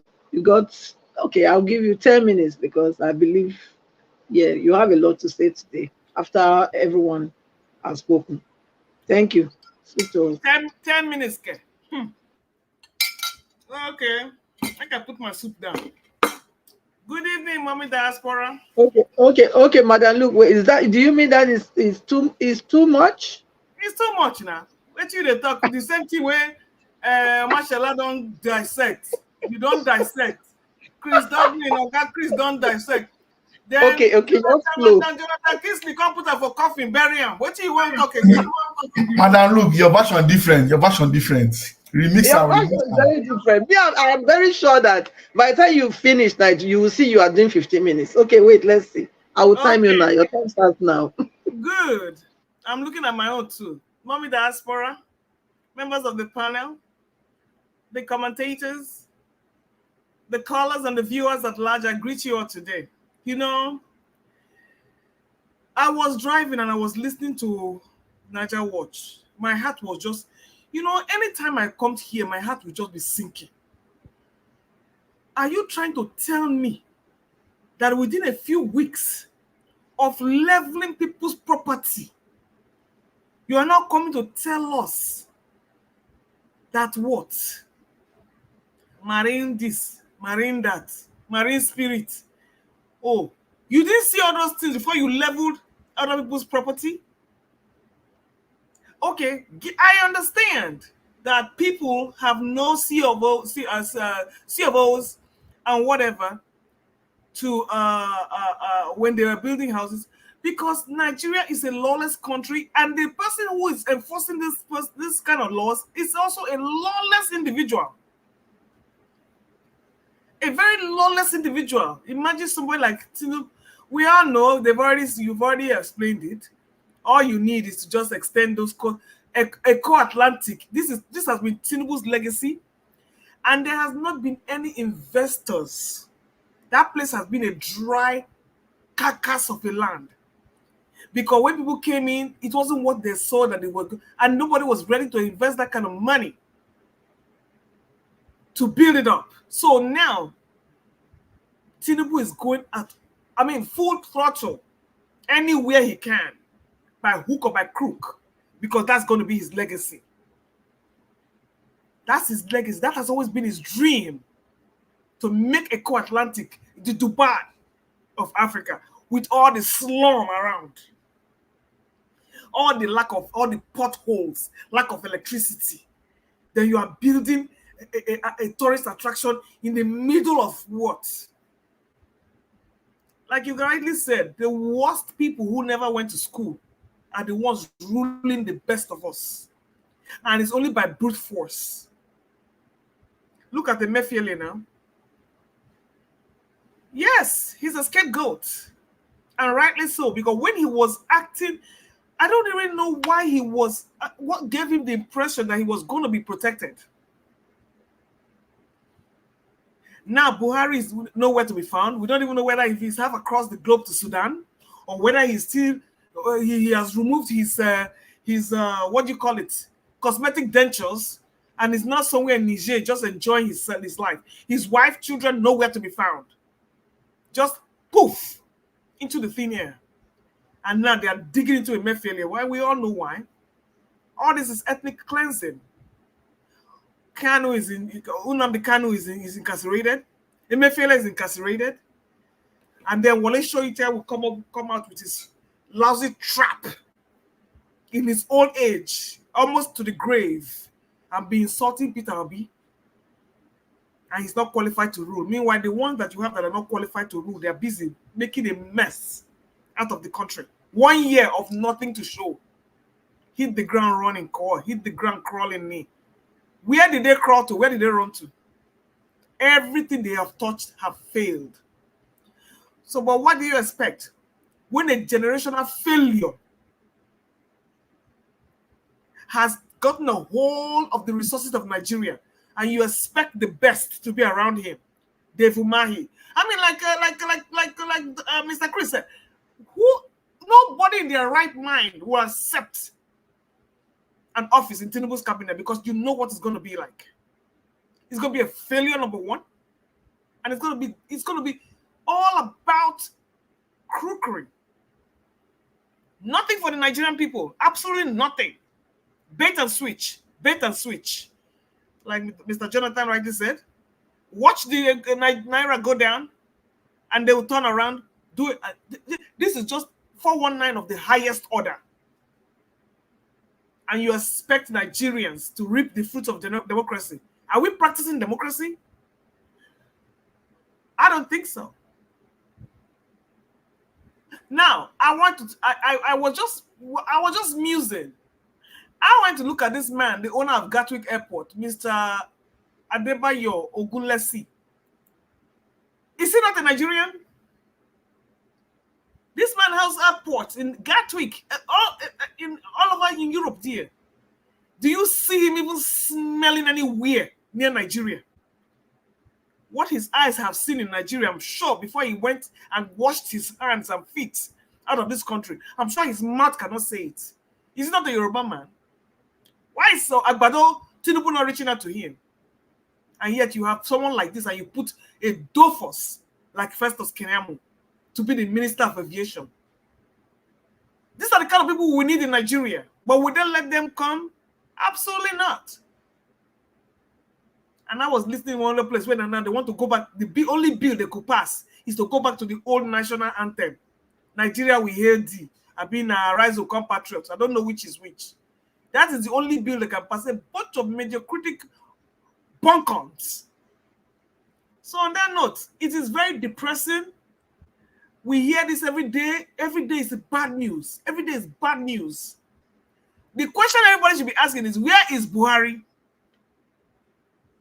Emefiele is rotting in jail. They won't even allow him to speak. They won't even allow him to come out, just like Nnamdi Kano. But where is Buhari? All about transactional arrangements. You scratch my back, I scratch your back. Tinubu allowed Buhari to ruin that country, and whatever was left of it, he was happy to inherit because he's only here to ruin it more and pass it on to the next person until there's nothing left of Nigeria. And like somebody said, until you go on the street and people start eating themselves, then Nigeria will be, and even then, Nigerians will not be ready. They will still hope on God. It's the hand of God. It's the hand of God. That's so we see Amu. It's in the hand of God. People that are so apathetic. But when you have a country with 70% psychiatric issues, who cannot even help themselves, who need serious mental evaluation and mental care, don't expect them to help themselves. Mr. Jonathan is saying, if you know you have the capacity, with this one and that one, come to Nigeria. And you think those rogues will allow you to pass the Mohamed Mohammed Airport? Even Showore came there, he was held hostage there for 5 years. Can you imagine me coming down there and being here for 5 years and then come back? You think I will still have my house? You think I will still have my job? At what cost and what price are you going to pay to sacrifice for Nigeria is what you need to ask yourself. What is the sacrifice? Obi is playing it safe. Today he will switch his mat here. Today he will scratch this one's back. Today he will do this one. Because that is what you have to do in Nigeria. I'm not blaming him. That is what you have to do in Nigeria. You have to sleep with the enemy. So on that note, I wasn't going to spend more than 10 minutes. It's not going to be 15 minutes. It's a bad situation all over in Nigeria. A bad situation because we have the worst of us ruling the best of us. Thank you. Oh wow, Madam Madam Luke, thank you very much for bringing this. In fact, it has never come to my mind in the last few months. Adebayo Ogunlesi, the man who single-handedly acquired the majority stake of Gatwick Airport, a deal worth 1.4 billion pounds. He's a Nigerian, and yet you have what is his name? Keyamo being the Minister of Aviation. You have a Nigerian. People like that will not sacrifice their integrity and come to Nigeria. Thank you very much for bringing that out. And we have a lot of them like that all across the globe. Wow. Yes. Okay. Okay. So let me speak to the people on the comment section. Kindly press on the like button. The like is not so good. We are on 145 and we have over 200 and we have like 200 and yeah, okay, now it's dropped. 227 and 72 watching us now, and we only have 145 likes. Please, let's take it up to at least 200. That will be good. So press on the like button, please, and of course buy a coffee for Mr. Elvis. Thank you. Let's call let's do for 5 minutes again, and then we'll be closing if no one else join us. Mr. Mashallah, speak. Let me come back to our highway to poverty. It's just obvious that this government, like Manaluk said, he hit the ground running. He pushed him. He made the ground running to poverty at a faster rate. That president does not know what he's doing there. He has come to steal, dance, and take pictures. Calabar to Lagos-Calabar road is going to cost us $16 billion. And the length is 793 kilometers. Now, in this same African country, Cairo to Cape Town is going to cost them $1.65 billion. And the length of that road is 10,288 kilometers. Just to let you know where our politicians are. They have shared that money. If this, let me assume they have this money in cash to spend on this road. That means they are just all having bazaar in government, enjoying at the expense of poor Nigerians. Tinubu, I beg of you, if you even have half of this money, Minister of Works, forget about this Calabar highway. Because this Calabar highway, the Lagos-Calabar highway you're talking about, nobody will use it. Let us be sincere to ourselves. Nigerians don't have the cash to travel.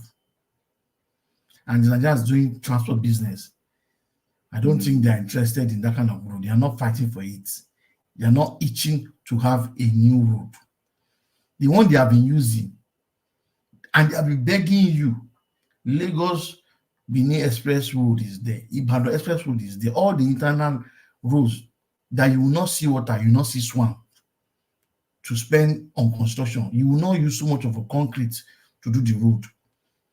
Go and do that road. If you started your government almost this time last year and you have been doing this road, Nigerians would have been praising you. There's something I learned from one of my boss. You are building a house, a big project for a client, and the client comes to site every day, and you have a lot of work to do. And you know your client will not go around the entire building. Do the one you'll be seeing and be saying, yes, they are working, despite work is still going on behind the house. That's what you should be doing as a minister. Do the road that we can see. Nigerians are passing every day. Benin Road is there. It's in a terrible state. There are many roads in Nigeria that are federal roads. Take this money there and start doing the roads. And then let Nigerians start praising you. Right now, in your scorecard, it is 0. The only minister I can say that has done something now is the Minister of Aviation, because he is able to assist Airpeace. Airpeace is not flying. Good. Thank God for that one. And I'm so sure that's the only thing they can boast on their scorecard. Mr. Jonathan, earlier this year, you've been analyzing Nigerian economy.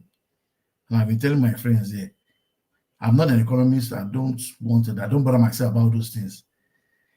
But when you say it as in a layman's sense, I have to tell my wife, say, people that have money, Nigerians have collected money from them. When the time reaches to collect the money back, the money that elapsed, they will return their money back to them. Nigerian Naira will start diving down again. That is what you will see. She was sending money. I said, don't send money. This money will still go up. Because these people in government don't know what they are doing. And I won't be so surprised. I won't be surprised this December. Pounds will be 2,000 Naira to 1 Naira to 1 Naira. I will not be surprised. With this way they are going, sorry. For now, I will just stop at this point for somebody else to come in. Thank you. Thank you. Thank you so much. Yeah.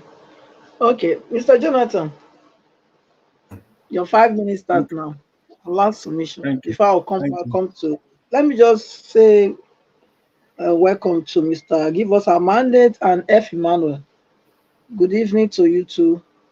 Thank you for joining the panel today. Thank you. Okay, yeah, Mr. Jonathan, speak. Thank you very much. Thank you very much, Madam Patricia. It was Mr. Elvis who asked when I was giving my submission earlier. He asked if, I'm really sure that Mr. Tinubu searched for people. And I responded that yes, he did. Hello? I said exactly what yes. Yes, I responded. I said, yes, he did. Mr. Tinubu searched. One of the very clear one that he boasts about it. He was banking on the Nigerian from University of Florida. Is this a Nigerian man? I've forgotten his name now. University, Florida State University. He was banking on the man to come and join to work with him. But the guy refused flat out. that is not coming. So at the end of the day, he had to settle. If you look at his cabinet, Mr. Tinubu's cabinet, you will find there is nobody that we call a technocrat. The so-called technocrats, they are just recycled politicians. They are I meant it when I said it. I meant it 100%. So-called technocrats, Cardozo and Edun, the likes of Edun, Wale Edun, and Femi Cardozo. These guys that is calling technocrats, these are recycled politicians.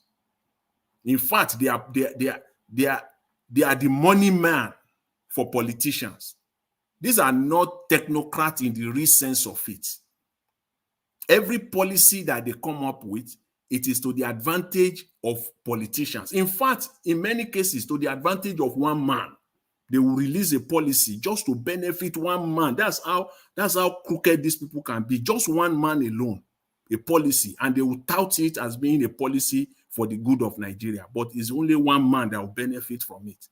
So these are their technocrats. So if Mr. Tinubu searched, he tried. Because why? Mr. Tinubu is a very prideful man.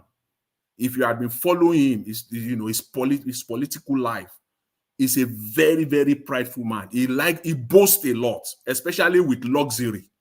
Mr. Tinubu boasts a lot with luxury. He prides himself. He always wants to be the best among his peers.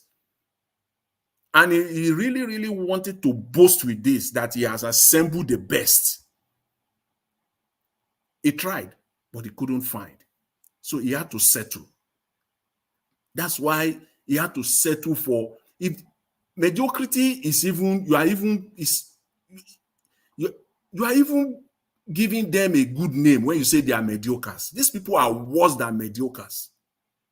The people that Mr. Tinubu assembled. This man that is the minister of power, they call it the minister of power, this man that is currently there now. This man was a former deputy governor, a Central Bank of Nigeria. I don't know, he's an accountant by profession. So I don't know what role he has to play in the Ministry of Power as an accountant. Look at the mismatch. An accountant running the Ministry of Power in Nigeria. That's why everything in his head is about money. They have to literally sit him down and explain to him how this thing works. It's all about money. Then the next thing he has to do, increase tariffs. That's all. There is no real plan for electricity in Nigeria. That is one ministry. Take the Minister of Agriculture, another mismatch. Mr. Tinubu said in January 1st, 2024, he said they have acquired 150 hectares of land in Jigawa. We are running out of the second quarter of 2024. Mr. Minister of Agriculture, what is the update on that today? Where is that 150,000 hectares of land? They will just stock, no follow-up, no nothing. What is going on now with that 150,000? When has anything been done at all? When will there be an harvest from this 150,000 hectares of land? It was all talk on January 1st, 2024. Where is it? This is the second quarter of 2024. In that budget of 2024, you say you are going to build solar panel street lights across the length and breadth of Nigeria. That almost 300 billion budgeted for street lights in Nigeria. This is the end of second quarter of 2024. Where are the street lights? Where are the ongoing projects on that? Please tell us, all those ministers that are parading themselves for the last 3-4 days now, self-grading themselves, giving themselves mark. Where are those street lights now? We are now running out. And these thieves, these crooked people, I know by September, they will say they want to pass another supplementary bill for the budget again. They will add to it. When we have not seen anything, street lights all over the place. 30 seconds left, please. This is just where we find ourselves. And at the end of it all, some people will find nothing to say rather than bringing Mr. Peter Obi into the mix. Where is Mr. Peter? Is it Mr. Peter Obi that planned the budget for 2024? Is it Mr. Peter Obi that appointed ministers? Is it Mr. Peter Obi that is running the Central Bank of Nigeria or the Ministry of Finance? Is it Mr. Peter Obi that is running the Ministry of Agriculture? See, it's so sad. Thank you very much, Madam Patricia. I'll leave it at that for now. Thank you. I appreciate it. Thank you so much again, Mr. Jonathan. No, they have nothing to show up for. But they can sing of your mandate. We shall stand. What a shame. Yes. Okay, Madam Luke, please. Oh, Mr. C. Dr. CM just joined us now. Welcome, Dr. CM. Great to see you. Thank you. Madam Luke, please come through. Your 5 minutes start now. Thank you. All right. Thank you. Well, I don't know what it's going to take to see that ray of sunshine over Nigeria. It's all doom and gloom. Doom and gloom. Doom and gloom. And I always ask myself, I've lived half my life in Nigeria and half my life outside of Nigeria. How do people sleep at night knowing fully well that your next door neighbor cannot afford 1 meal a day? How are you in government and you are distributing a loaf of bread per 5 families or a quarter bag of rice for a whole community? How is that not the height of mental illness? We're not even in the realm of wickedness. I now believe that there are different ways for ritualists to make money. And I believe that the people in Nigerian government are first-class ritualists.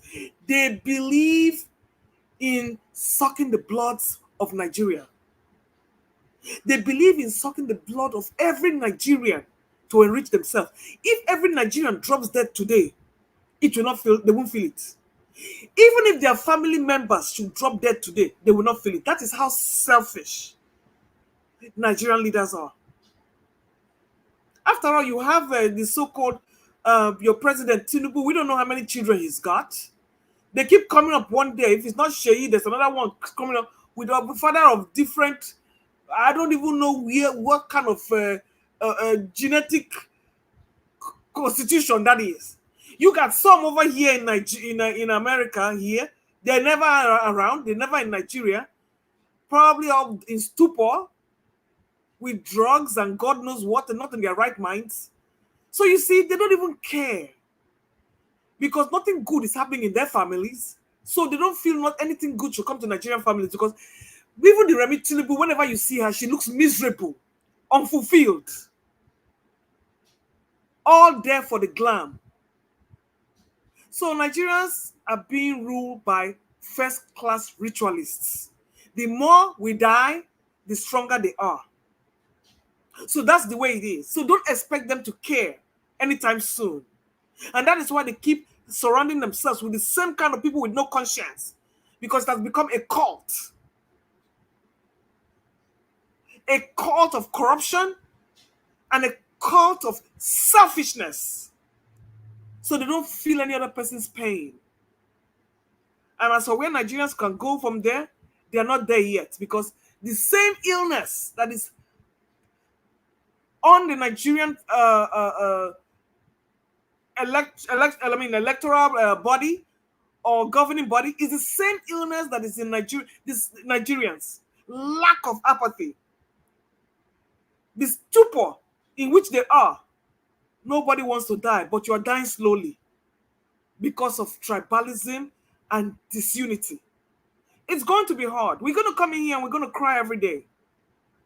And I'm so happy I have something to distract my mind, because like I said, if I were to live there, I don't know what my existence would have been like. It is miserable. It is pitiful. But you are dealing with people with no conscience, so don't expect anything to change anytime soon. Thank you. Thank you, Madam Luke. Yes. Really, really, I don't even know as well how they can sleep at night.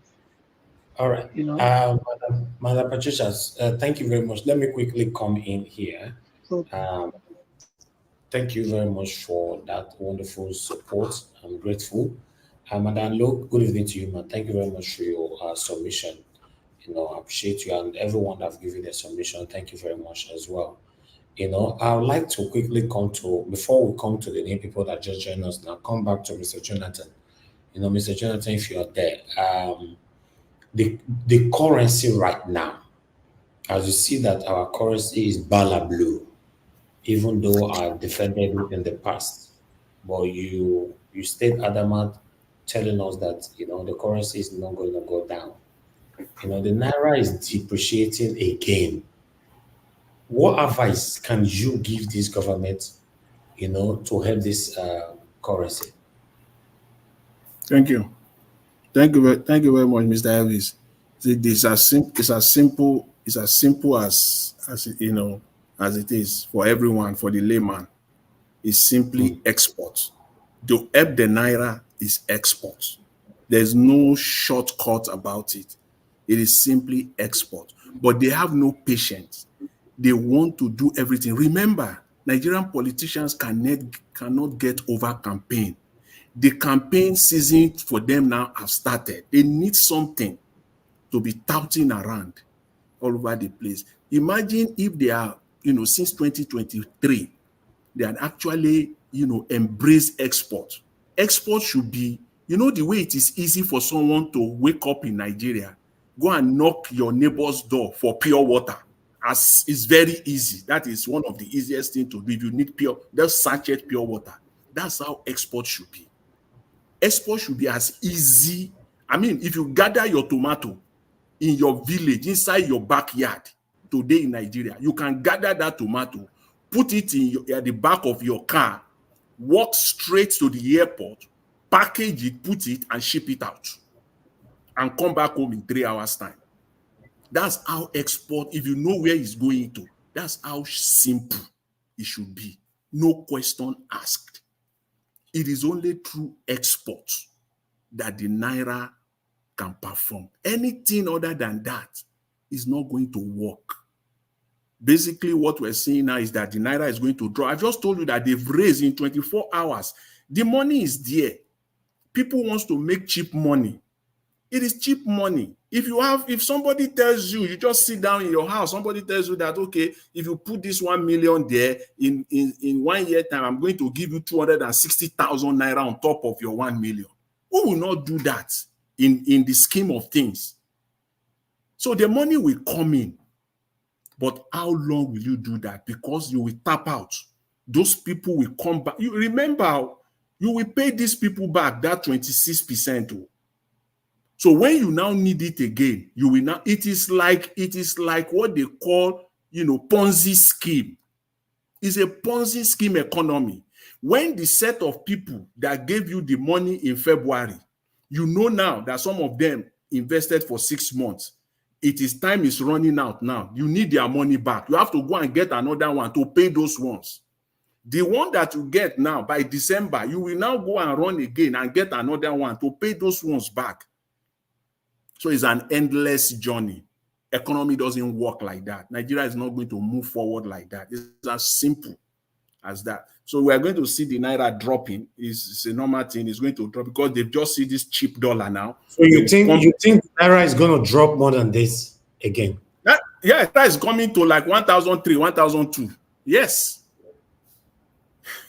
It's coming. Oh, wow. That when it gets to that level, as it's getting to that level, they will mop it up. they will mop it up. It's a mumu thing, and then they will turn around and now start selling it, and then it will go back to 1,007, 1,008 again. Or this time around, the one thing you will know is this: the next round, that the next level or the next round is going to be higher. You know, we saw about 1,005 now, almost 1,005. The next round will be higher than 1,005 when it comes down. That's the next one that will happen. It will be higher than 1,005. It's a game. Mr. Jonathan, you see that what I said before. I said when you analyze it like a layman, we all understood it. It keeps going up. It has come down. It is going up, coming up now. When they borrow and return the money back, by December, pounds might be 2,000. By December, you mean? Yes. No, it's almost already. It's almost. As they are borrowed money now, give us a few months' time, they will take the money back. Before you know it's December. We're talking about 2,000. You know what? You know the money that you see this. You know the worst part of it. The worst part of it is that the money that is flowing into Nigeria, you can't even track it. See, that money that is coming is this part of it. Nobody can really put, the real number there. Nobody. If you say you want to put a real number, it cannot be correct. But part of that money is the stolen money from Nigeria. It is these people that are bringing their money. Is another way to bring the money back and come and collect this same 26% from Nigeria again. See, somebody stole 100 million naira, and he now returned the same 100 million naira to central bank for central bank to give him 26% on top of that 100 million that was originally stolen. Mr. Jonathan, I can say maybe it's drug money because they are looking for to make your money legitimate. Those money that they can't really bring out before because they can't account for it. Now, because central bank is in need of Naira, in need of dollars so badly that anything goes, just bring it on. So people are bringing the Naira out for them and they are collecting it without asking questions. So that is just where we are now in Nigeria. So anybody, one thing I said is that, see, if you have money that you know that you don't need in the next 1 year, go and buy Nigerian Treasury bill and collect the 26%. You to do it. Collect it. Collect the 26%. It's cheap money. So, but what's going to happen to the people that have lots of Naira in their account right now in Nigeria? Most especially Nigerians in diaspora. And if they are smart, is that go and put it, give it to them now. Give it to them and collect it back in 6 months' time. Collect 26% of in 6 months' time. Collect it. If it is 1 year, you can wait. Put it do the 12-month own. Collect 26% rather than putting it in a savings account and you are getting 1% or miserable 1% or whatever 1.5%. Give them. It's cheap money. The money give it to who? I don't understand. If you go to in Nigeria now, your bank now, you call your bank now and say you want to buy Nigerian Treasury bill. You have the money there. They will place it for you. They will place it for you. You will buy it. It's like you are buying shares. You will buy it. And then see, in 6 months' time, they will give you the money back.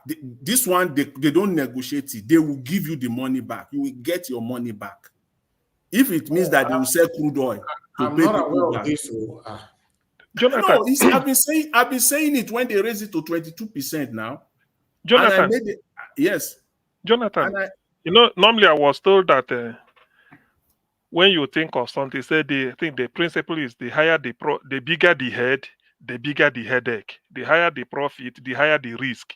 So what is the risk involved? It doesn't. I'm not trying to dispute. The risk involved. Yeah, this is the risk. The risk involved. Exactly. The risk involved is that, see, if they default, the risk of default, that is, if Nigerian government said we are not going to pay, see, Nigerian economy will crash.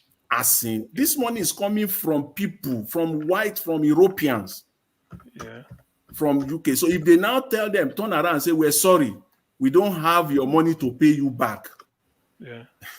That's disaster. Okay. Given what you know about Nigeria, what is the tendency that it may crash? I mean, they may default. That is what I want to know. Can you make a prediction? Is it far-fetched? Do you think that the tendency for them to default is high or low? Because that On is the where Naira, on the Naira one, they will not default.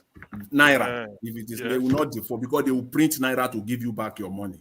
So since you give them Naira, say you have, so for example, say you have 100 million now, then you put your 100 million there, and then Nigerian government look around 6 months later. If you do 6 months or you do 1 year, and then Nigerian government said they don't have money, they will go and print because it is their rating. Their rating will drop. The rating from rating agencies, they cannot play around with that. It will drop to junk. It's already almost junk already. But if they any attempt to default on anything, that would be the final seal on the coffin. Final. So if it is Naira portion that you did, that one is secure. They will print money for you. They will print Naira. They will pay you your money. But it's not encouraging to do it in Naira, because if you give the Naira and they default, they print another Naira. What that your Naira is buying now, the value now won't be what it will be. Sure, you know. That is the risk. That is the risk. Dr. Sien, So, if I can just come in, that is actually the risk involved in treasury bill. There is no chance. There is no chance at all that you will not get your money. They can't even default, because that is why it is called treasury bill in the first place.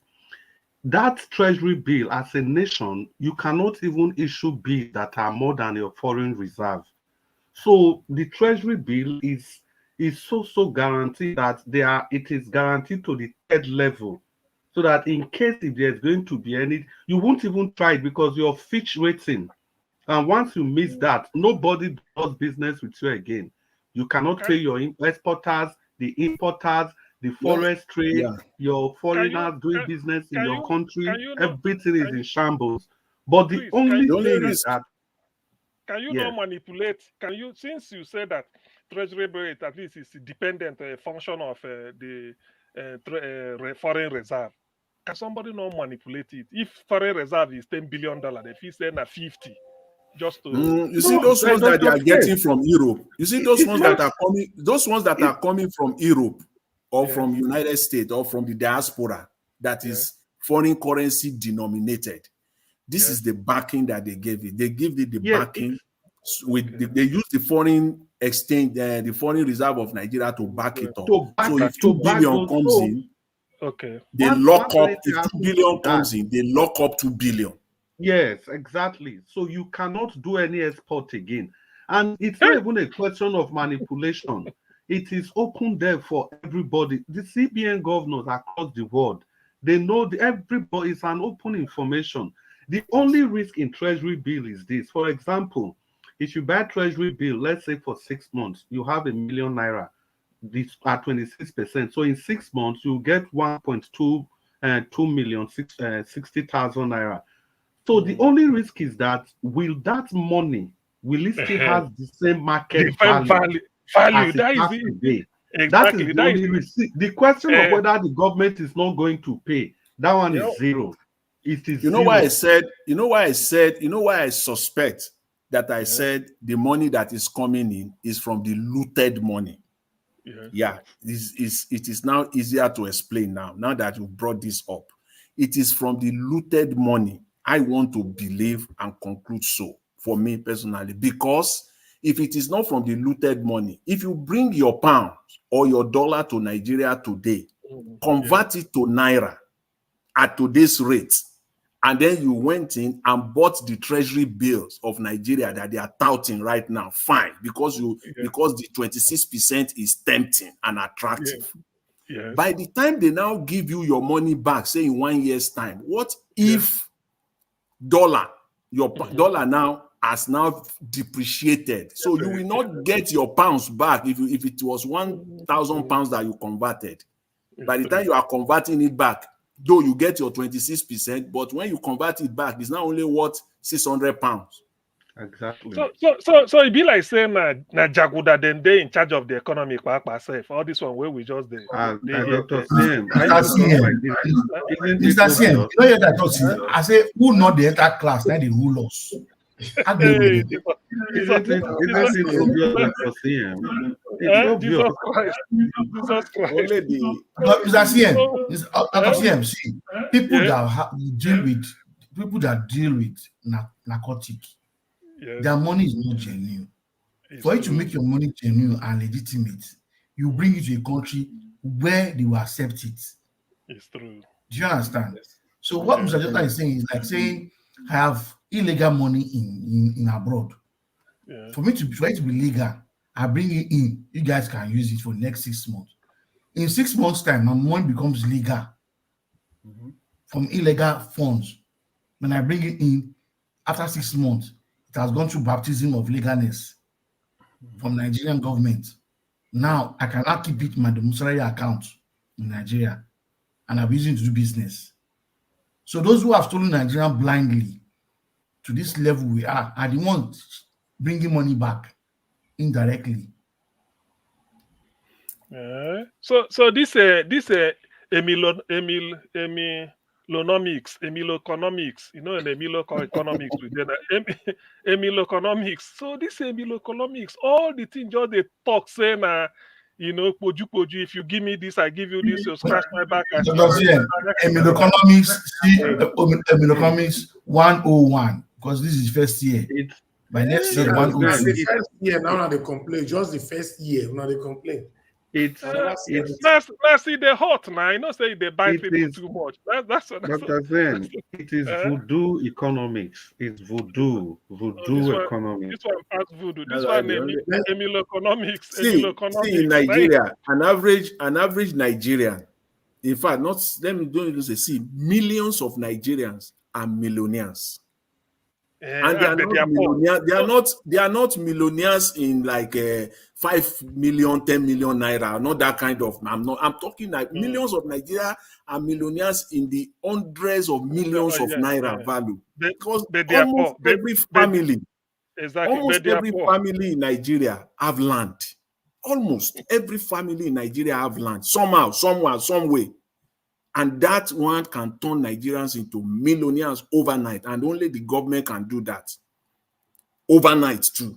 It's just a matter of political will. And they will turn Nigerians to millionaires. And that's just the way. And export. You carry... See, this thing is not rocket science at all. Yeah. You can sell, see, our tomato, that tomato that you see just wasting in the market, those tomatoes could even be exported. Of course. Out of Nigeria. You know, when we say export, people think every export must go to America, Germany, Europe. No, it can be to West African countries, the whole of Africa. That is okay. Every export, you see, why I tend to say this is that I had expected that my own simple idea of economics and production is the land is already there. What if you borrow this money? Say every state we have at least 100,000 tractors to cultivate.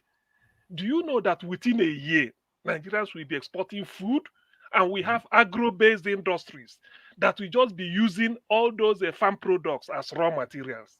That's all we need. That's all. We have the population. But this every state 100,000 tractors. Yeah, too yes, too much. No. Every local, okay, divide them by local government. 1,000 per local government. Is it too much? 500. How many tractors local government need to get? Even one tractor. You never even talk of one tractor. You talk of 100,000. Too much. No. But people will have to use it and cultivate. Mr. CM, have you seen that video? I don't know whether I saw that video yesterday. Children were hooked up to one tractor kind of device and were pushing it manually. Instead of having a cow pulling it, these were children pulling it to cultivate the ground. You see? That's how backward we are. That is child labor. I saw it yesterday. I'm not crying. So that is child abuse, oh. Those are child abuse. Yes, now, when it's in the north. I saw it. It's in the north. They don't have any option, but they must go to farm. what I say. I mean, to be honest with you, But in China, it is education. If you do it that way, anyway, the thing it never reached my turn, Sha. When it reached, Now, Mr. CN, sorry, I have to come into this thing people are talking about now because I saw a version of it. I saw a version of it. You see, Mr. CN, I agree. Mona, listen now, not to the long crowd. I just want to give a tip to CN. Hold on. You just come in. Hold on. No, now they talk now. Now open house now. Hold on. Everybody, can you go, sir? Thank you so much. Give us a mandate. God bless you, sir. I don't know why here. This Black Panther just won't do bracadabra, just enter through the window, won't begin to.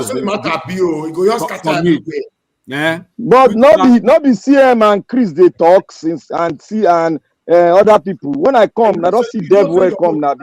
You know be Dev. And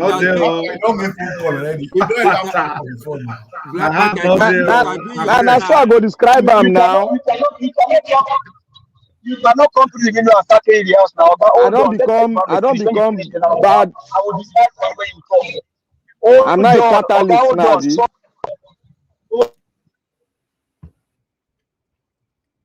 Black Panther, it has become your style, you know, so it's not new to us anymore. You better go direct to what you are saying now before you open. You go to break table now. We start. Anyway, I saw people shouting. I agree to. Black Panther wants to hit the ground running. He wants to hit the ground running. I greet everybody in the panel. Omashola, Jonathan, Chris Dublin, Mama Luke, Odua, Dr. CM. Give us a mandate. Odua, and finally, Black Panther. I greet every one of you. And those are the comment section. I also greet you too. Those listening across the globe, I greet you too.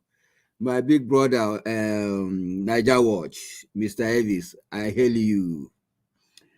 Anyway, looking at all the things you have projected today, the summary of what I've seen is the jaga-jaganess of Nigeria. From the rule and the ruled, the jaga-jaganess of Nigeria is beyond discussion. It's like the more we talk about it, the more jaga-jaga it becomes. Both politically, religiously, traditionally, and otherwise. You know? So, I have one thing I want to say, first of all, for that coastal road. I like taking my point from the scripture in the book of Luke, chapter 14, verse 28. So who is that person that want to, build a house that will not first of all sit down? Look at that word, sit down first and count the costs. You know the costs of demolishing people's hard-earned business enterprise, homes, and the likes. He didn't think twice. He just went ahead, just because you want to create an SPV for yourself. Now, what are we talking? A change of mind. Isn't that too late? What were you thinking? I remember the last time in Chatham House, you promised that you have the best team. You know how to assemble the best team. That you are asked questions, you started allocating questions to your team. That is your style. Now look at it now. 100 days in the office. What is the outcome? Demolition, outcome 1. Insecurity, outcome 2. Can I remind you what you call them? You call them teamship. Don't forget teamship. Thank you, my brother. God bless you. So we have seen the outcome of the teamship of Tinubu economics, or is it Tinubunomics? If I'm allowed to use that word. Tinubunomics has applied his teamship for 100 days. And we have seen the outcome of the teamship. We have seen the result from our currency. We have seen the result from the lifestyle of average Nigerians. Because the truth is, whatever you say, time is the only thing that reveals the real deal. Time, no matter anybody says, time is a great revealer of who really you are, or what you really you are capable of doing, or what you are not capable of doing. Time will tell. And the time is already telling in the lives of Nigerians. From our currency, to our economy, to our insecurity in the land, and corruption. What about the illegality that is running through the judiciary? So that is why I say the jaganess of Nigeria has made us not to even know where to start. To everything just in summary, it's just jaga. So we'll keep talking for those who have the right mind to think. We'll keep collaborating together, those who have the right mind to think aright, so that by the special grace of God, this mandate will be retrieved in a systematic way, that even the person that he think is holding the country is thinking that he has all the foot soldiers everywhere. In House of Rep, is in government, different states, all will slip off his hand in this very eye. Let me stop there for now. Thank you so much, Mr. Mandate. God bless you, sir. All right, Mr. F. Emmanuel, God bless you, sir. Thank you very much. Madam Patricia, you were removed. I don't know why you were backstage. Put me at the backstage because like more people want to come in. You can put me there now. It's fine. I didn't know. I think it's not that knocked me out. No. I think it's network. So I have to. Okay. I thought it was it because they're always coming from the window. So. Black people leave Black Panther alone. I don't turn me to devil now. I go take that name now, no problem. But Mona no say who chop food today go toilet to. Black Panther, let me ask you a question. Who be the only gear of this platform? Now you now, not be you, now you. You don't know yourself. It be like I don't know. Naija Wash. Now no know. Why they give me your title? If you see where they go league, go watch a movie now. That title now yours, Black Panther. So more people on the backstage and more people asking for link. Put me on the backstage, if so, for now. Yeah, let somebody else come in. All right, that's fine. Thank you, man. Thank you let so much. Mr. Benson, Emmanuel, I beg understand though, everywhere don't full, but you can come in and just be on the backstage for now. When it gets to your time, you'll be put it in. Okay, let's move on. Thank you very much, Oga F. Emmanuel. It surprised me to see these people before they embark on that their journey. Naija Watch, put me on backstage, please. Okay. All right. Thank you so much. Thank you. All right. Okay, Mr. Benson, you can come in now. so that you can take martial arts sport before someone else will take it.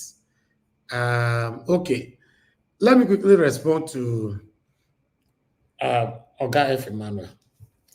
Are you surprised that normally, normal people, let me put it like that, normal people, if you want to do anything in life, you plan.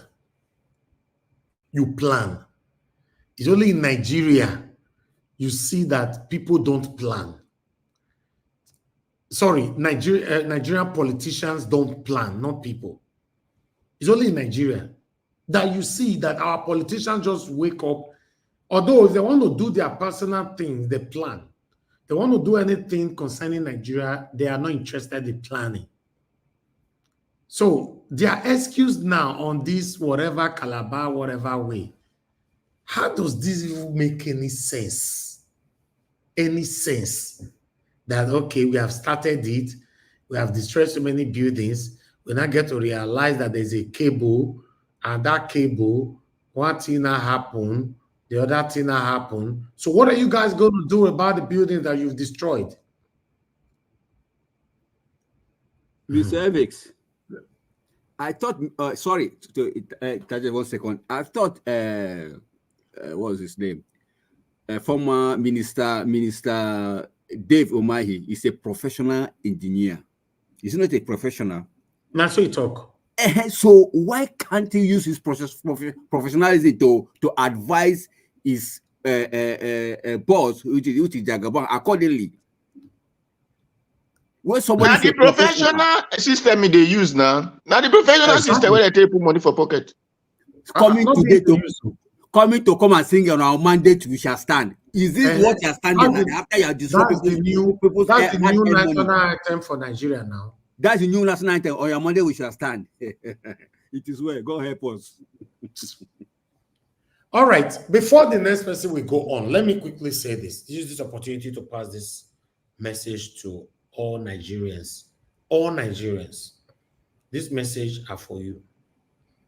This message is for you. Anybody, if you know you are Nigerian and you live in Nigeria, it is more important for the people that live in Nigeria. I want to let you know that normally, you know, all our representatives, our lawmakers, we are the one that put them there, right? But there's something that we don't know, that we have the power to remove them from there. Oh, okay. Some of you're not aware. Okay. I will let you know that in our constitution, you know, according to section 69 of the 1999 constitution as amended, I read, the process to recall a member of House of Representatives is started once the chairman of the Independent National Electoral Commission, INEC, receive a petition signed by more than 1/2 of persons registered to vote in the House of Representatives member constituency, alleging their loss of confidence. They have the right to revoke the power of their representative in the House. I want to let everybody in Nigeria, in your own constituency, to know today that we are complaining. We don't have the strength to hit the street to let the government know that they are doing the wrong thing. We don't have strength to do anything, rather than the strength that we have is to go lounges, drink beer, press blow, and do other inconsequential things. But I want to let you know now, in your comfort zone, just one person can come up with this form and pass it around in your constituency. Let's assume we have, who should I use now? Let me use any name. We have Osaze Idemudia, for example, that represented the Ikpobaoka local government, you know, up there in Abuja. The same constituency, you can go there. You can go there and pass that form. They are not telling you that everybody that voted must sign that document. No, half of the people that voted that person in to represent you in your constituency, half, just half. Tell them that, tell the INEC, support everybody that will sign it must have a voter's card anyway. You are registered to vote. That we want this person to be deported back home, all the way from Abuja, deport them with immediate velocity. Because we all have become so lazy, we can't hit the streets. But I'm giving you the different option right now that you can do according to Section 69 of the 1999 Constitution. That's why I'm not rich. I'm only doing my part. I know that many people don't take this one serious because we are not serious. We are never serious. That's just the fact. Thank you. I'd like us to move on to the next person. Mr. Elvis. Mr. Elvis, that section that you quoted now is very relevant, and it's one of those areas that I believe has been mentioned on this platform several, especially when they collected that their Jeep, 160 million Naira Jeep, that there should be a recall. And I think I just want to ask if you can use your good platform to start this process. On a very rigorous to, because the issue is that we cannot assume that Nigerians know these things. Some people many millions of Nigerians claim to be educated, but in the real sense of it, they are not. Naija Watch, let me give you an advice. Make that section of that constitution a topic and quote it online there so that we'll discuss it. Then some lawyers will come in and advise Nigerians on how to go about it. Simple.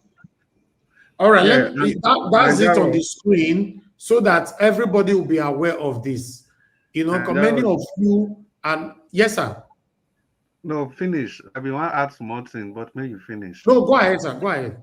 And the small thing I be want to add there, you see this section, so it's a very, very important section. But the problem is, say, the people we're going to implement them, because after that signature is collected now, it will come out from the people hand. Because now this section, now Yaya Bello be want to remove Dino Melai as big as the Yaya Bello, collected signature and everything, to carry and go in next now. In next, they can't be story. INEC started quoting different law until today.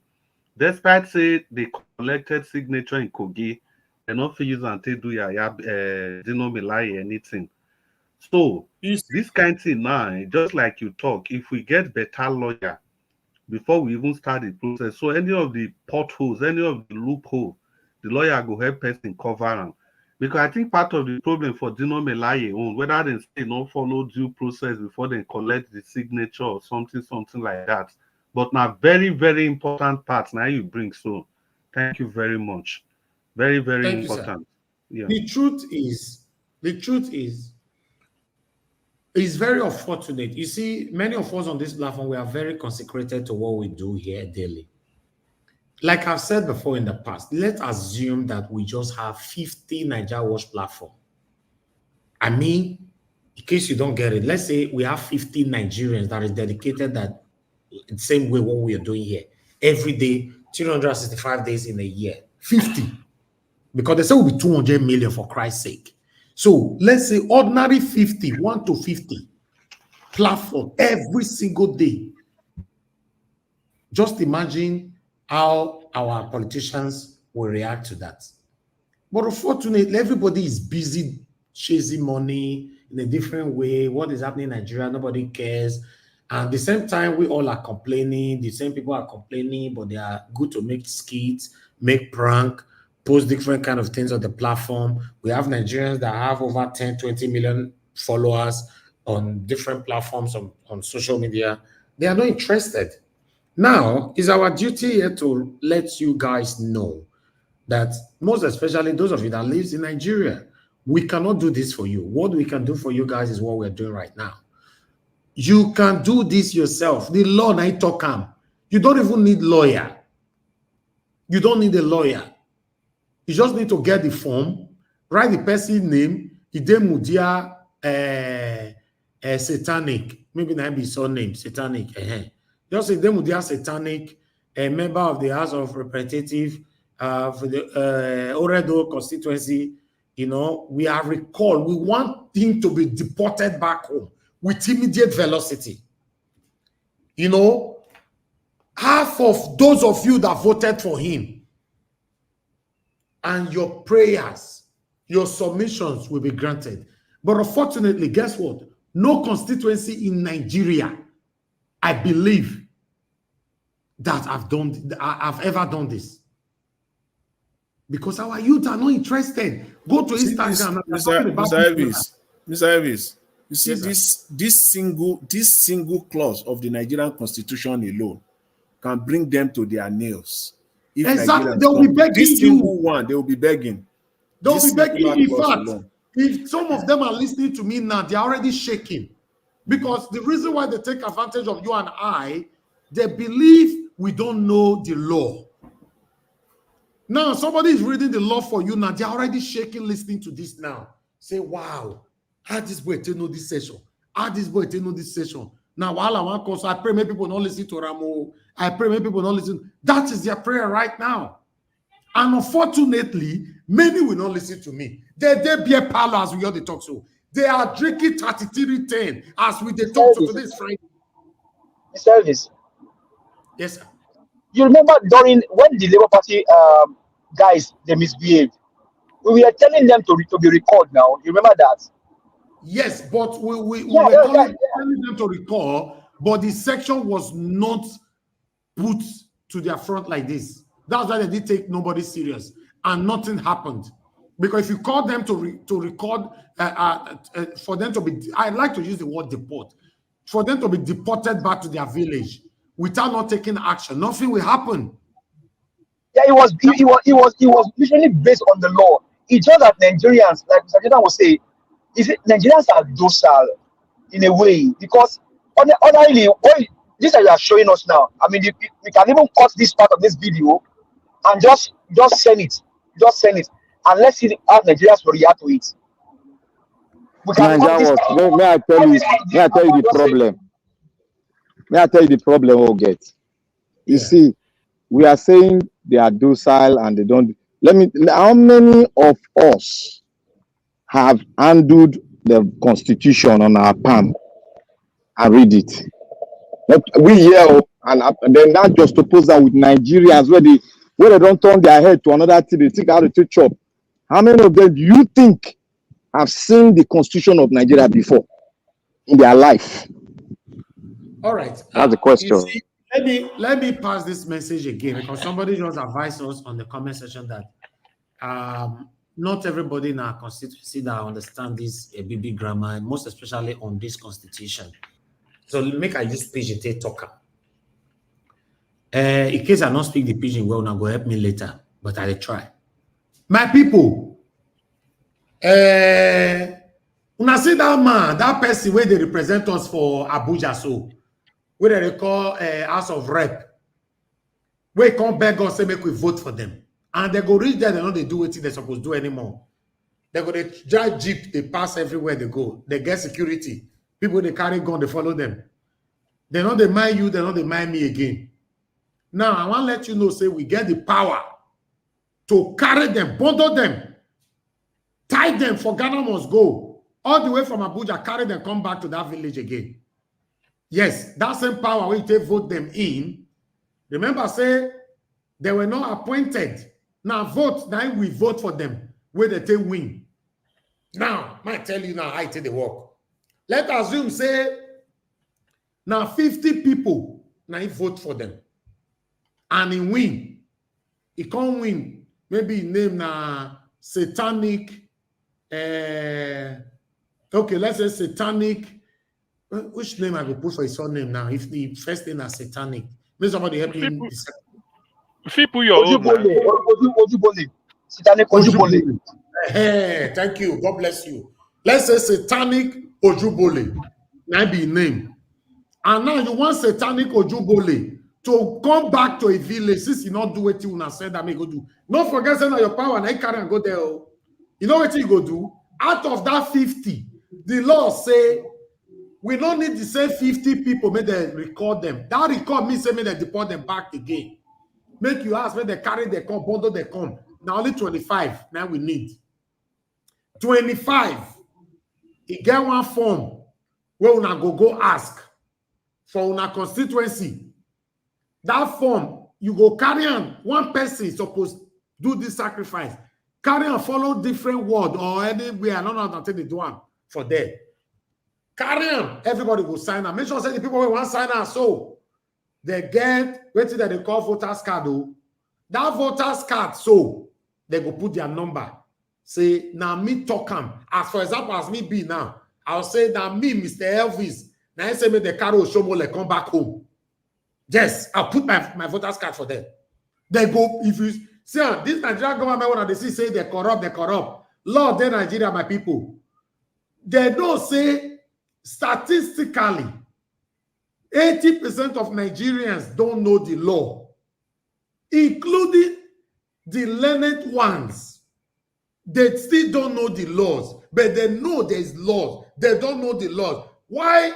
Many of them know the laws, but they are scared to pursue the law.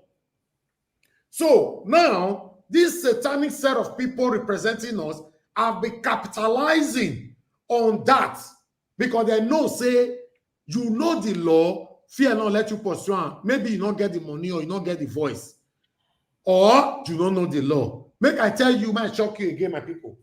You don't need to get the voice or get the money to pursue law. No, not be money. This one not be money. Not to pay money for this one. This one are free of charge. Now to fill the form, you go submit and to INEC. INEC will come look am.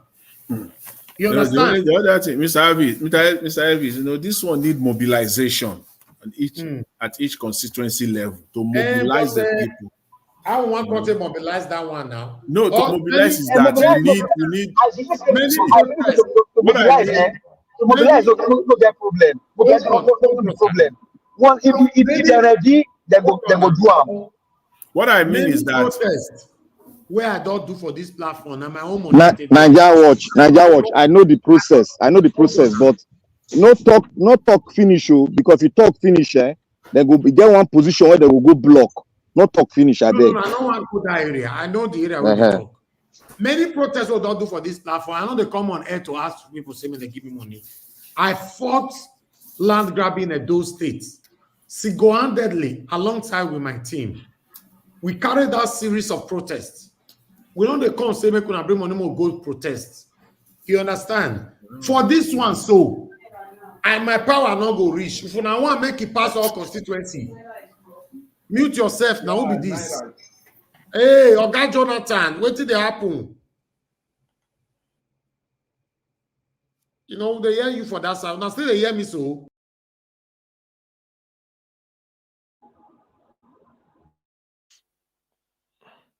Yes, we hear you. You don't come out. Somebody else take over. You don't come out, Mr. Elvis. Somebody else. Dr. CM, take over, sir.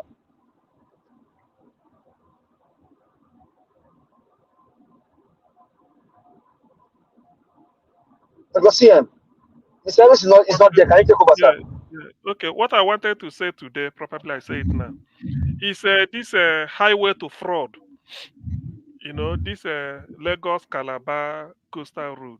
You know, we've said, I think the first time we spoke here, we gave alternative in which I listed about can you guys see 3 routes across the... Yes, we can see you. CM, Bichonu. All right, make una no verse. So now no say the important information they pass. So now so that your pass back on cash me. Now I make the no say they don't attack me since and they pass important information. Now. I have a question though. I have a question, sir. Yes. Okay, now did I hear F. Manuel say that they suspend the highway to fraud project or they are still on it? It's cancelled. It's cancelled. Not suspended. It's not cancelled. So let me tell you something. So on my X handle, you follow me, you see it on my X handle. Now, Bloomberg Bloomberg made a revelation on that highway to fraud. I think that is where their problem started. Is on my ex handle. Bloomberg made a revelation on that highway to Jump. fraud. You know, see the matter where we get for this platform. They talk important thing. No, don't try. Don't change them. No, go ahead, sir. Go ahead, sir. I'm sorry. Go ahead, sir. Sorry, sir. Go ahead. We talk important thing will never conclude. On you bring another topic. It shows that both all of us are here. None of us is serious. Naija watch Ugboligi continue. It's the truth. With the past important information, we will never conclude. Your job go back to wait to the talks is. This is what we're supposed to discuss before the ending of this broadcast. Oh yeah, continue. All these people representing us today,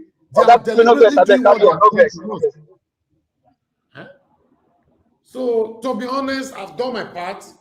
It's up to them. Unfortunately, Nigerians in Nigeria, most of them are not serious. I'm sorry. Today is Friday. Tell your family member when they drive around your state or your city. I mean, you'll see all of the day beer parlor right now. It's the truth. They are not serious. Go to Instagram right now. Go to Today and normally see what Today and all the post. You go post blue, all of it go begin a comment.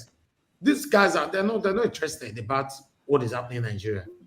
If you have to reach out to people individually, they will insult you, telling you that I beg, carry Nigeria matter, they go that side, they discuss something important here. So it's crazy. My people, now so I talk and reach. I'll leave the floor. Let people who never talk, me they talk. Let's come to give us a mandate, speak to us, then we'll come to Augustine. Thank you. No, now me go talk now. You come after me now. You come behind me, Oga. Sit down, man. Sit down. You come after me. I don't talk finish now. Sit down. You never sit down. I never talk. You never talk. Mr. Dua never talk. So he want to use Texas. Sit down, my brother. Before Mr. Dua. If I put up a backstage, Your 8 minutes. Thank you. Thank you very much. Well, greetings to everybody. Hopefully you can hear me clearly. Greetings to the panelists and the comment section, Naija Watch Media. Greetings to everyone. It's Friday.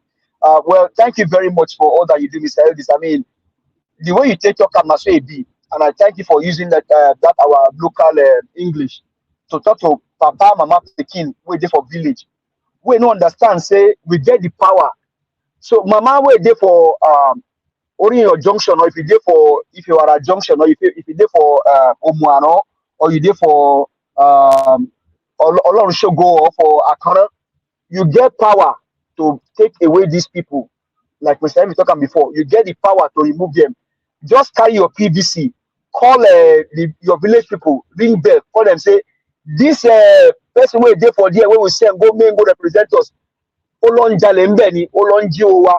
So a lè pè wọ́n padà ẹni agbára àti ipá láti pè wọ́n padà sílé pé ẹni tí a ní kó lọ ṣojú wa nílé aṣòfin olè ni wọ́n, olè ayé àtọ̀run ni wọ́n ń jà wá lólè ni.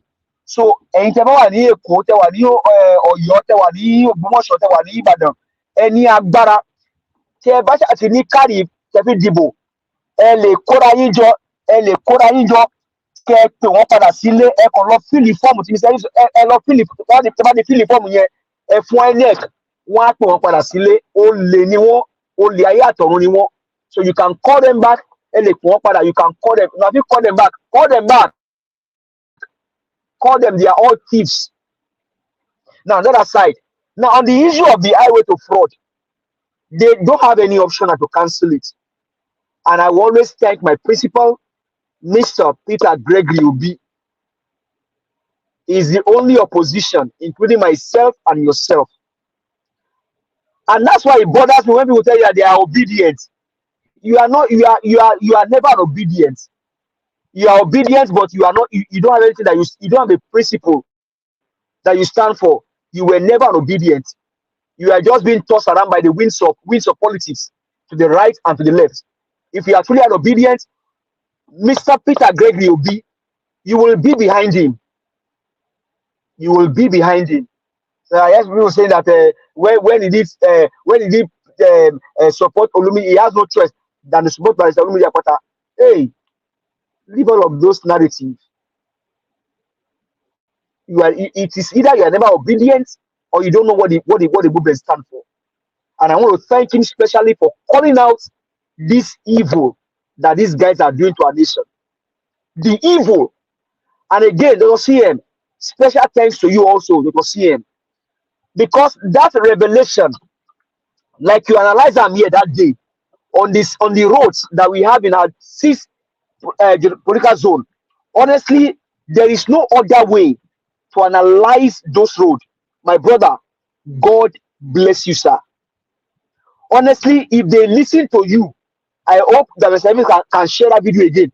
I need for Tinubu and his team that he called Teamship, go to Nigeria Watch Media, go and look for that special video, that special clip that Mr. Elvis caught when Dr. CM was analyzing that road, the roads that we have in our 6 different geographical zones. If you can walk on that road alone, it will open up our economy. Just fix those roads. It just shows you that Nigeria, our roads, we are interconnected. Leave this highway to fraud thing. Is a special SPV, and I bet you, I kid you not, they have allegedly stolen money using this SPV. I bet you, these guys, they have stolen money using that SPV. But what evil? This is evil, because ordinarily the money that you stole allegedly now should have been used to repair our the roads that we have in this 6 geographical zone. It will allow our farmers to be able to move their goods around. Mr. Jonathan said earlier, you can plant tomato at your backyard. If those roads are there, it will be an easy way to the port for you to quickly ship your tomato either to Ghana, Zambia, Rwanda, Ivory Coast, or even South Africa. Let's leave America, like Rosinian said. Fix those roads. Tinubu, you said you have Teamship. Fix the road. Fix the road, man. How is it difficult for you? You say you build Lagos, even though you didn't build it. Fix the road. Tinubu, fix the damn gun road. Tinubu, fix it. Fix it, man. They say you have Teamship. I don't even know if that Teamship is a correct English. Is it a correct English? Teamship. That was the first time to hear it. Fix the goddamn road. Now they have to go and ring bell. You see, I saw a video this morning on Aisha Ando. You know what of them was saying that he's a social media controller. That the Ministry of Information, they should tell Nigerians what the criminal administration has done for Nigeria. I was just laughing. Hey, if you do it, you will not need to tell us. We will see it. It shows that you have not done anything. You guys are criminals only. You guys did nothing. The same thing in your state. Nothing is done. Take it to Edo State. Nothing is done. Just yesterday, they tell you that they will bring the report of the mining in a donut. Where is the place? We don't see them today. They tell you they go bring and come. Hey, Nigerians, I go to tell you now. I stand for the truth, and the truth I stand for. It bothers me because I've not seen the 16 years old girl child and 16 years old boy Nigerians enjoy good governance. They tell you yesterday they will bring the place in the donut where they are mining. Where is the place? Mr. Malik, they've not told you the place, so I never hear that today. They say they go bring and come. Maybe they don't take. Maybe they bring away. I know they hear, but me I never hear them. That's how they keep telling us lies. These evil politicians, satanic evil men. Tinubu, you say you can eat the ground running. Hey, run, you never run. Run well. Run well. Fix the goddamn roads that we have in our geopolitical zone. Fix them. When you fix them, you open up economy for Nigerians. And then, hey, it is not hard. And that's why for every problem they created, Peter Obi has the solution. For every problem this guy has created, even the one that they have before, Peter Gregory Obi has the solution. I will never regret following him. I follow you yesterday, Mr. Peter. I am here with you today. I will still follow you again till tomorrow. Until you choose to do otherwise, I will continue to follow you. You have the solution to all of their problems. Everyone they created, you have a solution to it. And if you are thinking about Mr. Emir, I wonder why you care about the Naira going down. Care about what? These guys, they don't have anything to do. So you going to check every time. My brother, don't give yourself high blood pressure. Don't just give yourself any high blood pressure. These guys don't know what to do. So you said export is like pure water. If you go and knock at the door at the door of your neighbor, you don't get pure water, you don't give you anything now. These guys don't know what to do. It is simple. Demand and supply, production is simple. Manufacturing is simple. Yes, sir. This was Amanda. I'm giving you 30 seconds. Just want to tell give information to everybody now.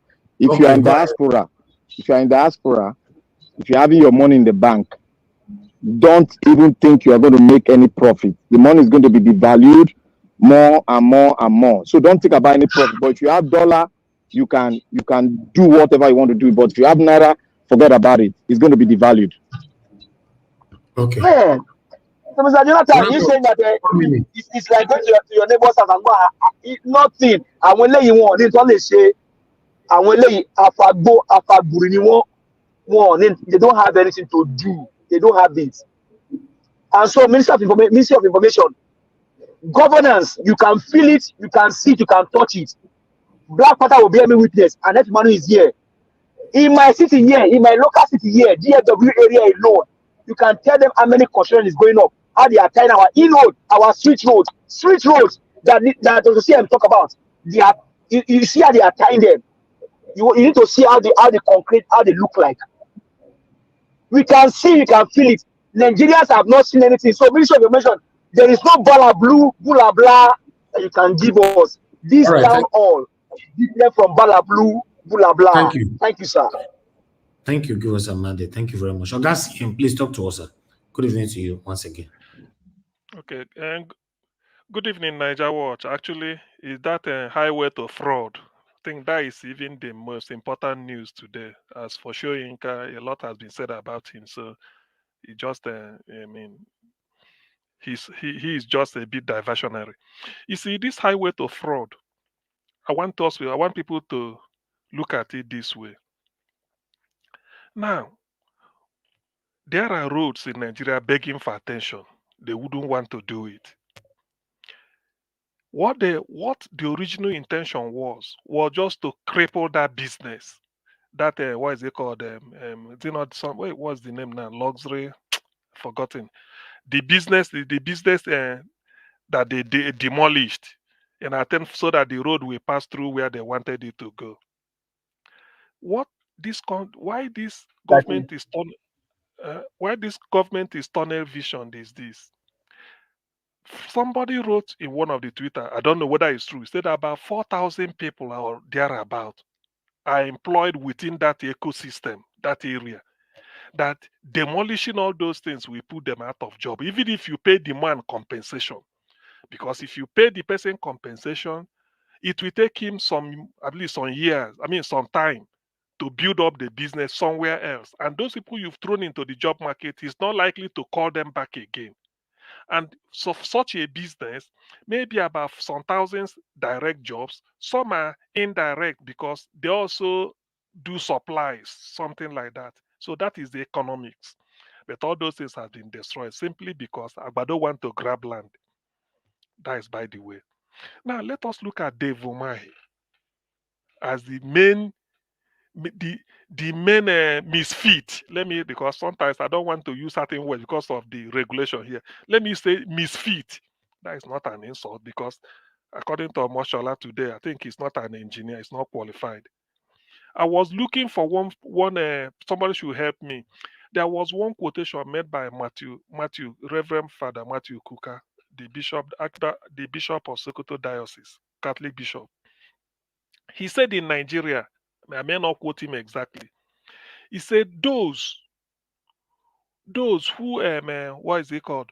Those who had first class will be serving those who have second class. No, I think either those who have first class will be riding Okada, while those who have second class in the university will be what is this thing? Will be working in the bank. Those who has third class will now be presidents or governors. Why those I think those who I don't know the one that will be armed robbers that will now be armed robber that they will report to. That's the way he put it better. I think I'll get the quotation one day I say it. So that is exactly what is happening. You see, for those that we wonder now, they say, Dave Umahi, something may happen. He say, Igbo leaders, they will call Dave Igbo leader. This is a man that borrowed money I think I keep digressing. Because we are talking of Edo this year, I've seen what Obaseki built. Let me just say this. I think John Odige Oyegu, something in Public Something Training Institute. Even if the building is not good, even if the building is kitchen line or it's not, but he named it after somebody from Edo State. Whether the money was borrowed or not, he named it after a former governor. John Odige Oyegu is from Edo State. But could you believe Dave Umahi borrowed money that a Boni State government will pay with interest, used it to build an airport and named it after Muhammad Buhari? Now, Muhammad Buhari had now to tell him, I do not deserve it. Your brother Chubo Kadibu, late Dr. Chubo Kadibu, who was the prime mover, who conceived the idea of a Boni State, said he deserved it. Go and name it after him. And this is a man they call, tomorrow people will tell me Igbo leader. Look at the type of advice he gave to the president. Even if when the president is telling you that you should do it, you could have resigned. You could have said no. That under whatever it is, it defies professionalism. You cannot go and destroy something like that and then be putting something without EIA, environmental impact assessment. That environmental impact assessment will tell you whether there has been cable laid underground or all those things they are discovering now. Remember, is it Laila, the journalist from Arise News, who stood her ground to tell Dave Umahi that no, you need that. And Dave Umahi insulted her by saying it is not for you to give, we've gotten it. It's the government that will give that. It's not for you to give. Look at the arrogance. One day, Niger Watch, you play that a clip. I think somebody asked for it. I don't know whether I missed it. You will replay it. You see what a minister was insulting a journalist, a young journalist who is old enough to be to be his daughter. He insulted the lady. When the lady was saying, we need AIA, have you gotten the approval? EIA, environmental impact assessment, all this thing. He said, yes, it's not for you to give. We've got it, it's government, not for you. What an insult. And today he's now doing 100 sort of a U-turn that they are no longer doing it. What is the reason? Because of that same fault. You see, this is exactly what we say here. When you see this, what is happening in this government, this is just a government of fraud.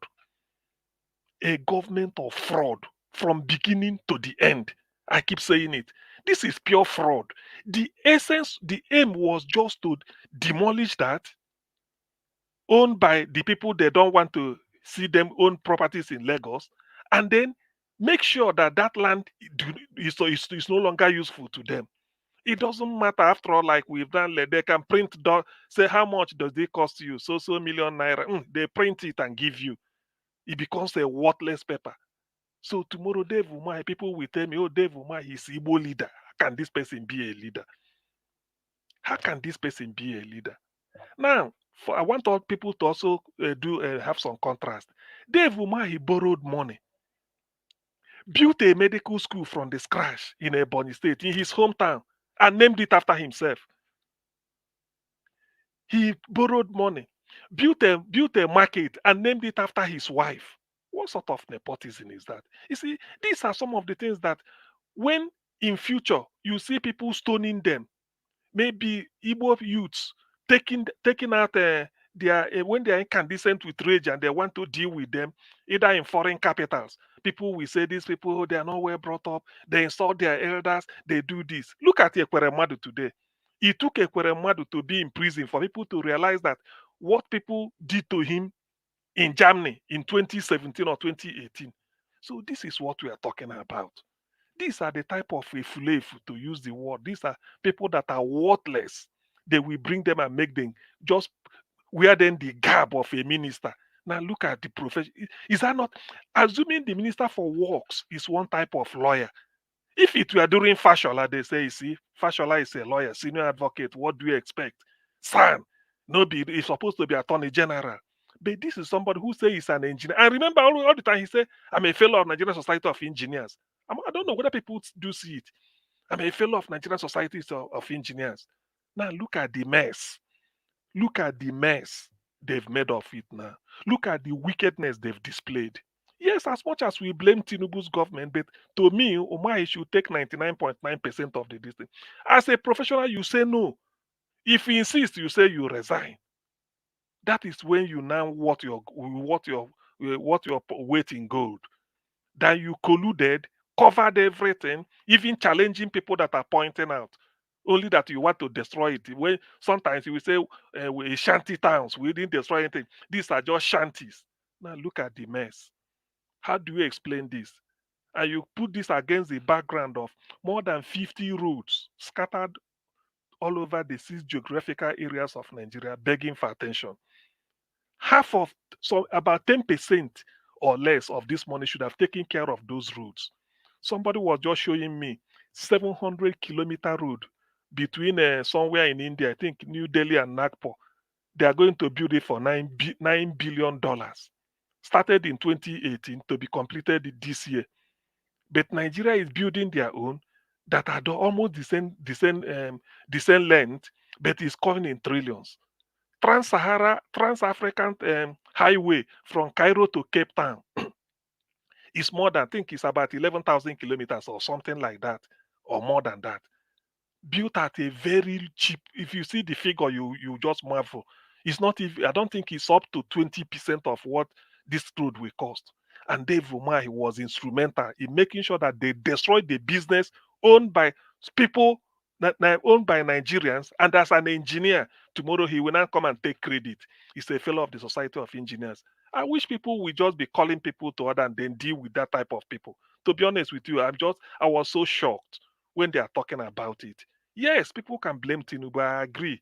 The box stops at his table. But what quality of advice did Dave Umar he give him? What quality? You say you are an engineer, and look at what the mess they've messed up. Mind you, this road has been earmarked the way it will pass years back. That is what made this chap to go and the landmark to go and make this investment in the hope that even if they're going to build the road in future, it's going to pass through this side. It won't disturb me. Now you reverse everything, force him within a month. It's a shame, really. But I don't know how Nigerians will perceive it. Let's say in the coming days and weeks ahead, I will know what Nigerians will say. To be honest, it's a very, very terrible shame. So for those that just to round up, yes, please. Sorry, I hope this thing they destroy for this guy, I hope they will refund him damages. Unless they pay him in dollar, because Naira no gets it. You know, say if they want to pay him in dollar, they just say go and print money. You want it in Ghana must go, or you want it in a container, trailer load. Anything he said, they just push it to him. If it's in US dollar, the man can say, okay, let me now carry my dollar and then go and then go and cry somewhere. But what of the job loss? What of that is what I'm going to say. What exactly? I hope what they are going to pay him will factor in the number of staff that employed today. It's not only in that loss is a part of his property. Please. So houses were demolished. Those were they paid. Give us a mandate. Thank you. Augustine, please round up 1 minute, sir. Okay, thank you. So to me, it pains me because people don't have job, and you've thrown some thousands of people into the job market. Now, what are they going to do? Those people that we are working in that area, when they wake up this morning, they say, you see, because of these things, we lost our job. Because of this thing, they destroyed our businesses. And they've not finished clearing the rubbles or the debris everywhere. Now they've abandoned it. They now want to go back to the old and see Umahi prancing himself on our mandate. We shall stand. These people are insensitive. Anyway, all I know is that internet do not forget. Something must surely happen. Something must give.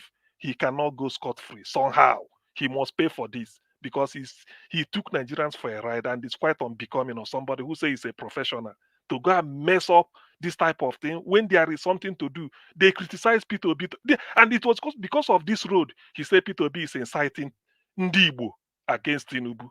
So who is inciting Ndibo now? Who is now doing the incitement?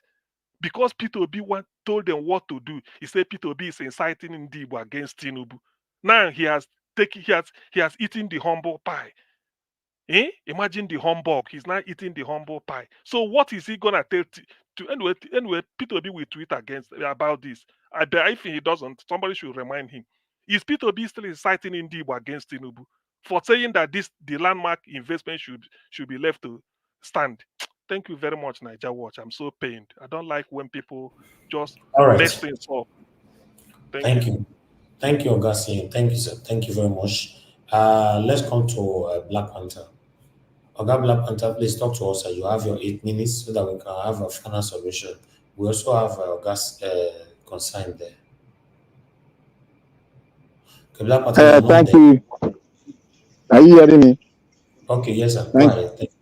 Thank you, Naija Watch. I want to thank every other guys who have spoken. I want to thank you all for really speaking eloquently well. And I just want to thank Mr. Jonathan. Thank you for really going deeper.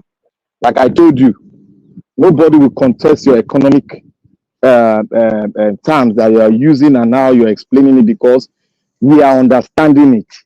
That is the purpose of when a student is understanding a teacher, we will be contributing positively towards it. And I want to thank you once again. I want to thank CM for everything he has done. I want to thank all the listeners, all the viewers, and Mom in Diaspora. May God continue to bless you. I want to thank you for everything I've been doing. Be steadfast and being conscious of everything you're doing. And I want to say right here now, I want to make a fundamental statement with due respect to everybody and to my viewers in Edo State and to everyone, every Nigerian. If you see anybody, if anybody are from the camp of the APC and PDP, they don't have anything to campaign with. But the only thing they can use to campaign to deceive every one of us in Nigeria and in Edo State is that, one, I was once obedient and I want a good governance. Two, let's all talk about the individual, the personality there. But the personality there is a right-thinking person, but decided to go into the camp of the evil one and decide to take the ticket of the evil one to run and tell us that he's going to do the truthful thing.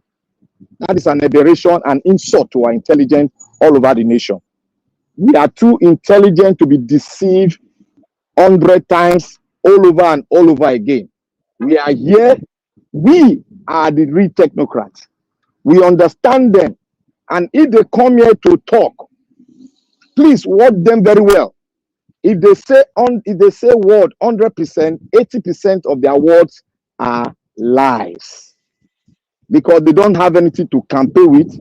They are listening to us. They know that when we say some word, they'll pick words from us and use it to campaign. But they don't mean well for us. The best bet to do, we should forget about them. Let them be a dream. Let us put them aside as those mirage we see that we will never see them no more. Let us put them like that. That is the position they should stay. And any Nigerian that will sit down in his own comfort zone and decide to go and vote for PDP because it is party, it's not personality, and decide to go and vote PDP or APC, I bet you are part and parcel of the satanic operators of the 21st century that want to bring down the black race in Africa, and that's Nigeria. I want to say, every one of us, let's beware, let us be aware and let us go out there and make a decision of voting a party, Labour Party, that we know we have tested one, we are testing one of our governor, we are test running one of our governor in Abia there. And you see what we are done. We are doing a good test running and it's performing very well. That is the same thing we want to do all over the country. Because if we place Labour parties in each state, we have an upper edge over every. We don't want to double tax ourselves during election, but we want to know that we put head there, and those head we go ahead to perpetrate the social democracy we've been dreaming all about. And you can see the evidence. Like yesterday, I watched a video of the Aba women, market women. They were jubilating because that was the first time in their lifetime they will see light in their marketplace. And they were jubilating and they were thanking. Most of them were on their knees thanking God for bringing Alex Oti, a man that decided to do the will of the people. That is Labour Party for you. And may God bless Mr. Oti. I want to say one thing here before I will explain this thing. Tomorrow I will try and bring a video to Naija Watch to confirm that those things they did in this road demarcation, whatever the coastal road, was a game plan. One, the plan was to deliver money to the people that donated money in the billions to them during the campaign. Two, they wanted to play the card of the tribal template they be playing. I will get the video, and when I will be explaining with the video, I will send it to you, Naija. When I will be explaining to you, you will see a caveat where the original road was supposed to pass through. And on the road, you will see on the road, I will point it as they're explaining. The guy will point and explain it. On the side of the road, there was a road that was supposed to make 3 lanes.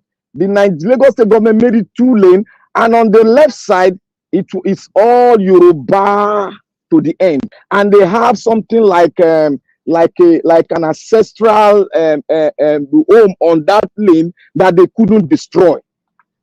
They know if they go through that route, it is their own self they'll be dealing with. That was why they came out. And one other thing again they take notice of was they wanted to expand the Atlantic Lagos City, whatever that city they are building beside the Bar Beach. They wanted to expand it so that they can have somewhere a leisure place where the hoteliers they can use as a tourist center where they can play around. People can play around and have a good place like a tourist center beside the hoteliers. They will build around those coastal cities. That is the purpose, and they've accomplished it. Because if you see when they were building the road, they were sand filling. So they are deceiving us. That road, they stopped. There's a place they stopped that road there. They are going to turn it now. They didn't want to go further than that. The plan was to turn it, and that place they stopped there, and that's why the man said he's going to go. They are going to go back to the first normal plan. Okay, if you are a professional, you should have taken visibility studies. You should have taken all the ministries into regulation that put pipe bomb water, electric line, and all other things that might go the telecommunication line. You should have take that into recognition. You should have done the visibility studies that will bring those papers out so that you know you can't take it through this route. And one other thing that they should have that is visible, we are talking about tourism. Tourism is a very massive money-making machine, and that is where Dubai is going into now. They want to stop the dependence on oil, and we have a coastal line that will bring millions of dollars into just Lagos State. Not to talk of Nigeria as a whole, but these people decided to do their own judgment. And I want to say one thing: there's a big news now going on. If now the CM said this is the big news, this is not the big news. The big news is that I heard it and I went into it. The National Assembly have just passed the bill. The state, it hasn't gone to the Senate. I think it's in the Senate now. They have just passed a bill to change the Nigerian national anthem back to the colonial national anthem we got before. They are back now. That is one of the big news. It will soon come because it has passed through the first house. If any lawyers are there, any lawyers are hearing me, If you're a lawyer, please attest to this. Wherever you attest to it, it is an information. Attest to it to confirm it. Please, if any lawyers in the house, please attest to it to confirm it. It has passed through the first house. It is going to the Senate. So affirm it. I don't know how far they've gone in the Senate. So those are the big news that is coming up now. There is a pre-planned game that they're having. We don't know yet, but as we move on, we that are visionary will get them, will tell the world where they are going to. Thank you, Nigeria Watch. All right, Black Panther, thank you, sir. Thank you very much. Okay, we are having a final submission.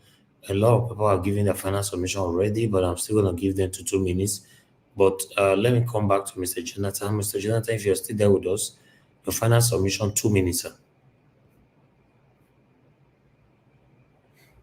Okay, Oga Chris, if you're there, 2 minutes, your final submission. I know you guys have using it already, but you don't have to respond to it. Okay, good. Oga F. Manu, are you there, sir? Your 2 minutes. Yeah, my brother, Mr. Davis, thank you so much for the opportunity again to thank you, sir. To drop 1 or 2 words. I'm going to tour the area where you just mentioned about the power that lies in the hands of the constituency, you know, as against the representatives. The truth is that, like they said, if you want to hide anything very important for a black man, put it in black and white, which is in a book. The Constitution is there for everyone to read, to know, for us to know our right. The truth is that, as bad as that Constitution is, if followed rightly, if followed judiciously, I don't think Nigeria will be in this mess we are to find ourselves. Because not every damn thing in that constitution that is completely bad. You know, I know the constitution is skewed towards the elite, but at least there are still good part of it that is useful to ordinary Nigerian. So, but unfortunate thing that the politicians, they have succeeded in dividing us. The same people that we are supposed to be from the constituent that we're supposed to, like, you know, decide to call these people back. By the time they corner 1 or 2, 3 person behind and give them money, the essence is defeated. You know, because every Nigeria has a price. Let me put it that way. And the politicians, they play the game very, very well. You know, so in as much as we know that this platform is, like I used to call it, the African CNN, is opening up a lot of things. You know, ignorance, they said, is not an excuse. We should all go and read. You know, even some of us that are here, we should go and read so that we know our full right. You know, so for me, I will toe that line and advise every Nigerian, please make our time, including myself, and devour the Constitution. What I mean by that, read it, eat it, cover to cover, if you can. Read it as if you're going to write an exam. Know the pros and the cons, know the do's and the don'ts. By so doing, you have armed yourself. Say education, knowledge is power. So it's very important, because by the time we keep wallowing in ignorance, these politicians, they keep using our heads. Let me say example like what is happening in my state, Rivers State. Those 27 or 25 lawmakers or so that defected to APC. If just like what you just said now, we voted you in to go and represent us under the platform of PDP, only for you to get there to change the goalposts. All right, this thank you, sir. would be the perfect position, perfect time for the constitution to react and write to INEC, calling them back. That would have cut short all this rigmarole we are going here and there, ex-party order and all that. The people would have been the one that would have written, he said 25%, they will sign, go from one constitution to another constitution, from one district to another district, and write. But unfortunately, we don't know. People don't know. That is the problem. So ignorance is also one of the things that is putting some people in poverty. Thank you, sir. Thank you, sir, my brother. Thank you. Thank you very much, Mr. F. Emmanuel. God bless you, sir. They like the listen. We're already doing our job by passing the right to information here. Let me call on the next person. Take one of my page out. The first one. All right. Augustine, please, your 2 minutes, sir. Final submission. Okay, thank you. Actually, I want to speak on Emefiele's travels. You see, normally Nigeria over dramatize everything. I know Emefiele cannot be innocent of all the charges, but the way they are going about it is what makes people regret or sort of is demean Nigeria. Normally, something like this should have been quietly. You serve Emefiele the charges, then take him to court, he gets a bail, then the trial goes on while something continues. All this idea of dragging tomorrow, this headline, he did this trial by the media, poisoning people's mind. Why saying this? I'm not defending him, neither am I sort of supporting him in any way. No, he should have his day in court. This nonsense should stop. We cannot just be doing things like that. Tomorrow, somebody served in a public office. By the time they start dragging him, people might even be having sympathy on him, even when there are things, he has a case to answer. But be that as it may, if people should tell Emefiele, you should not go down alone. I still believe that Emefiele did not act on his own accord. He has instruction from the high quarters. In other words, the commander-in-chief during his time, Buhari, must be aware of what he did. In fact, the instruction must come from him. He cannot just wake up and say, I want to change the color of the Naira and decide by how much and the quantity to print. No. It must be either discussed in a council meeting or somewhere wider in which he will be given the instruction, go and do this or then bring it up. So I don't see this idea that all the people involved are not being subjected to public scrutiny. However, it might be that when the proper hearing starts in court, then he will sort of open the can of worms. But until then, let the rule of law take its course. Let's stop all this nonsense of messing people up as if maybe there's something to it. Law should take its course. Law knows nobody. That is what we are saying. Thank you. Thank you. Thank you very much, Garcia. God bless you, sir. Thank you. All right. Amashala, please, your 2 minutes, sir. Final submission. Yeah. My final submission is let me go to a landmark issue. I know we have all flogged the whole matter, and it's obvious that it was all about land grabbing, and that has failed.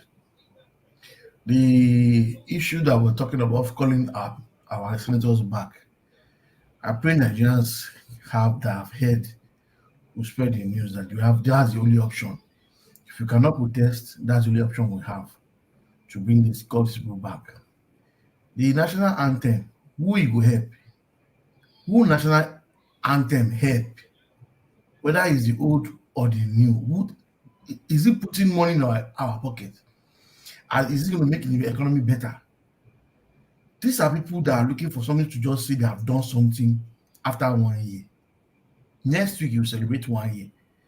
Maybe by next week now they will attest to that bill, and then they'll sing the new national anthem on May 29. For him to have said he has done something. We have crooks in government, Nigerians. We have crooks. 2027 they were talking about is far away, and God help us to be alive to that time. And that's if there will be an election. It is now we have to take our country back. We cannot protest, but we can write, we can sign. We have a voter's card. the same voters card you used to vote these hooligans in, we can still use that same voters card to call them back. Nigerians that are listening to us, take it serious. Forget whatever is happening. That's the only option we have right now. An option has come up for us to all sign a letter that we want to recall all our senators back. Because if our senators are representing us, they will know and know that we are all suffering, and the president will be aware. Thank you. All right. Thank you very much, sir. God bless you. Give us a mandate. Are you there? Okay, Black Panther, give us a final submission, 2 minutes. My final submission is this. I want to ask the question again to everyone. Is Nigeria a country? And I will ask everyone to go and search what led to the breakage of Sudan into Southern Sudan and Northern Sudan, and why Northern Sudan is having a civil disorder today.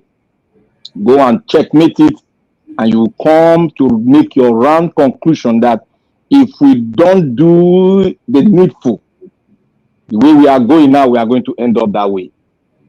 But if we want to see a beautiful country, Nigeria Watch have given you, and we all have concurred with the decision of the Constitution. I know you people cannot get a hold of the Constitution because they don't want you to have it. Because if you have it, no matter how bad it is, which is bad because the first statement of that Constitution was a lie.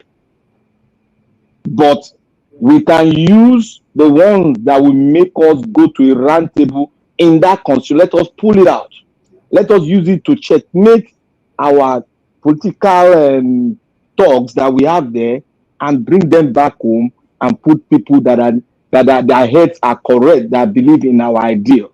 And I want to say out there to everyone that want a new Nigeria, which is in Peter Obi. But what we are saying, if any one party, PDP, APC, come to you, if they say 100 things, 80% is lie. Go and fact check them very well. They don't have anything to bargain with the people anymore. They don't have any political gimmick, but all they have is lie because they will never change. They are political prostitutes. They don't believe in the country. They don't believe in the unity of the country, but they believe in sucking the country and making it dry.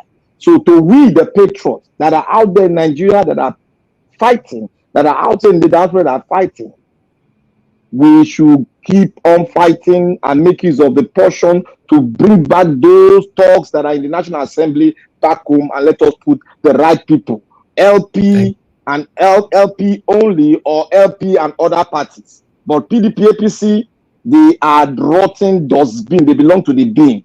Thank you, Nigerians. Thank you, Nigeria Watch. And thank every patriot that is speaking their minds out. May God bless every one of us. All right. God bless you, sir. Thank you very much for all you do. Appreciate you. Appreciate every one of you right there. Madam Patricia Tagbojumi, Oga CM, Mr. Jonathan, Oga Chris. But I don't call you, answer me, sir. Oh, I didn't hear at all.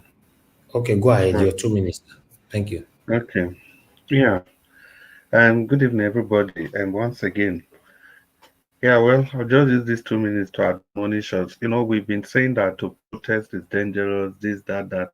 Now, there's a section of the Constitution that we can actually employ non-violence means to activate. It's as easy as it is. And no matter what it is, we can try to play our own role by trying to activate that section of the Constitution. We see how it goes. And moreover, this is the whole essence of having a viable political party. Because if you have a political party that knows its onions, this ought to be a vehicle that political party can use in recalling back erring members that the party has voted into power. But unfortunately, most of these political parties, they are just what they are. The leadership, they are all the same with the people they've given the mandate to. So people, we can actually do something for ourselves. We cannot throw our hands in the air and assume that we cannot do something. We can actually do something. So this expository today that Mr. Nigeria Watch has brought to the forefront is something we all should try and activate and see how it will work for us. We understand that our country is lawless and the people don't simply care, but we should keep on sustaining the pressure, and hopefully one day and something will click. As for the case of Emefiele, it's a constant reminder. I just finished saying that it's a nation of no law. Because I cannot see why, if somebody is corrupt, you take him to court, let him face the court, and do what you are supposed to do. Gather the evidences and do what you are supposed to do. And in contrast to Emefiele, Sanusi that just made the Emir of Kano. We know what he did during his tenure, worse than Emefiele. Sanusi was dashing out money to whoever cares, donating money, CBN governor, the same thing. Let's not forget that it was the week that he was to be arrested that they quickly made him an emir. So that has been his style, because Nigeria is actually not for everybody equally. They are the owners of Nigeria, they are the slaves to Nigeria. And most of the time, we can actually choose which of the group that we fall into. Even if Nigeria has made us a slave, we can fight to come out from these slavery parts and make sure that Nigeria works for us in every ramification that it ought to work for us. So that is why the leadership selection process is something that we all should participate in. It's not a question of I don't believe in politics. No. If you don't, the fools in the streets, they will become your leaders. So the leadership process is important, because it's only when you elect the proper leaders that is when you are sure that you are even on the right direction. It's not even a foolproof guarantee that things are going to be better. But if you keep checkmating these leaders, no matter how good they are, just like Naira is using his channel to do here, you are sure that you'll be guaranteed of a better society, a better future for your children and your children's children. So the battle is yours, everything is yours. No God is coming from heaven to save any person. That's why we say that in the next election, let's demonstrate this in those states. Let's try and vote by Salomide Akpata of the Labour Party. Thank you very much, Mr. Nanjawaj, and good night, Nigerians. Thank you, Oga Chris. Thank you very much, sir. I appreciate your submission and your time with us today. Ladies and gentlemen, we've come to the end of the broadcast. I want to re-echo to appreciate every one of you again, starting with the people on the panel, Mr. Jonathan, Madam Patricia, Amachola, give us a mandate, Oga CM, Mr. F. Emmanuel, Black Panther. I appreciate you all, Mr. Chris. God bless every one of you. Mother Luke was with us earlier on. Thank you very much, man. I appreciate you as well. Oga Concern, you couldn't give your submission, but we appreciate you. Mr. Odua, your voice was put out there as well, but you couldn't give a proper submission, but we appreciate you. Those of you that called in, God bless you all. I appreciate every one of you. Those of you that supported the platform, Amaka for JB, Peggy Modi, thank you very much. God bless you all. And the people right down in the comment section, Star Mother for Mommy Diaspora, thank you very much, Mommy. Thanks for all you do. I appreciate you always. Thank you, Amaka E from X. God bless you. I appreciate you and your efforts. God bless you. But try not fail, my dear sister. Thank you very much. I appreciate you. Chris Dublin, thank you, sir. Once again, Michael Ganamaro, Peggy Modi, Adelaja Ogumbi, Chidima. God bless you all. Mashallah, and many others right there. Patience Demudia, thank you very much. Appreciate you, man. Appreciate all you do. Abu Azi, thank you, sir. Appreciate you, Faith Wilfred, and many others. We've come to the end of the broadcast. I'll see you guys again tomorrow by God's grace. 6 p.m. Nigerian time is Saturday. You know, I'm thinking of what we're going to be doing Saturday or Sunday in terms of time. You know, because I don't know yet, but I'm contemplating and planning something. But I'll let you guys know in terms of time. Yeah. But nevertheless, we need to end the show now. Like, share, subscribe, hit the notification bell to be notified. Whenever we are here, we can do this together. Good night and bye for now. No more bad government in Nigeria. Nigeria Watch, the only media that have been consistent speaking against the bad government and for the purpose for reformers. Nigeria Watch, yo.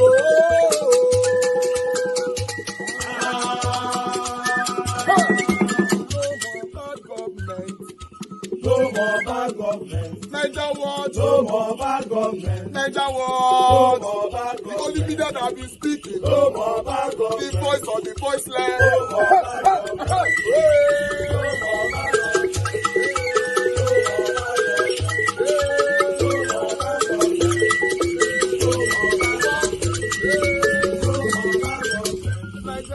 No more bad government. For the poor, no more bad government. Niger watch, no more bad government. Niger watch media, no more bad government. No more bad government. No more bad government. In Nigeria, no more bad government. No more bad government. No more bad government. The only media, the number one media in Nigeria, no more bad government. That have been speaking against government. No more bad government. Niger watch, no more bad government.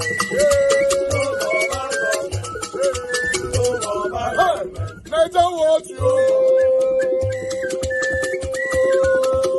The voice of the voiceless. The voice of the voiceless.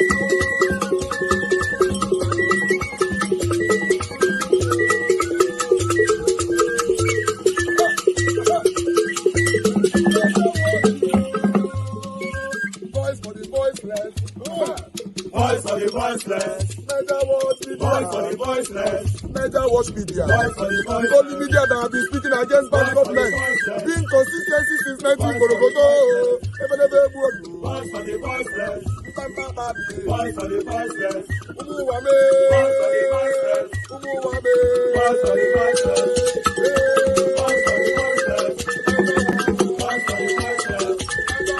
Voice for the voiceless. Voice for the voiceless. Voice for the voiceless. Niger watch you. We have been seeing all you guys have been doing, and we recommending to everyone in Nigeria, saying that you guys are the number one. Niger watch you.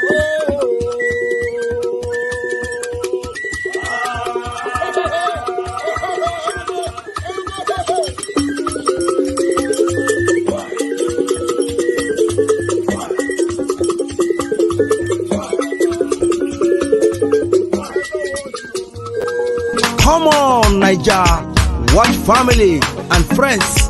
Let's do this together. Anything you put your hands is blessed as you press thumbs up. Anything you put your hands is blessed as you do thumbs up. Amen. Favor will locate you. Amen. Praises will locate you. Amen. Anything you put your hands is blessed. Is blessed. Is blessed. Come on, Niger, watch family and friends. Let's do this together. Anything you put your hands is blessed. Evil will run away from you as you press thumbs up. Amen. God will favor you. Amen. This week we favor you. Amen. Every day we favor you. Amen. God will do new things in your life as you press thumbs up. Amen. Amen. Amen. Amen. Come on, Niger, watch family and friends. Let's do this together. Anything you put your hands is blessed. Amen. Amen. Amen. Amen. As you press thumbs up. Amen. Amen. Amen. Amen. As you press thumbs up. Amen. Amen. Amen. Amen. See your wife, he go they gbadu you. Amen. Friends, he go look up to you.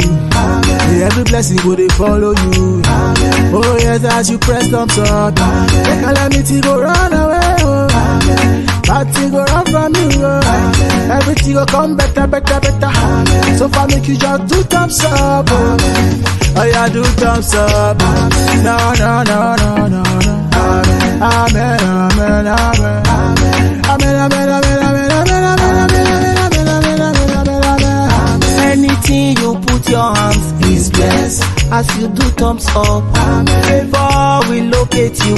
Amen.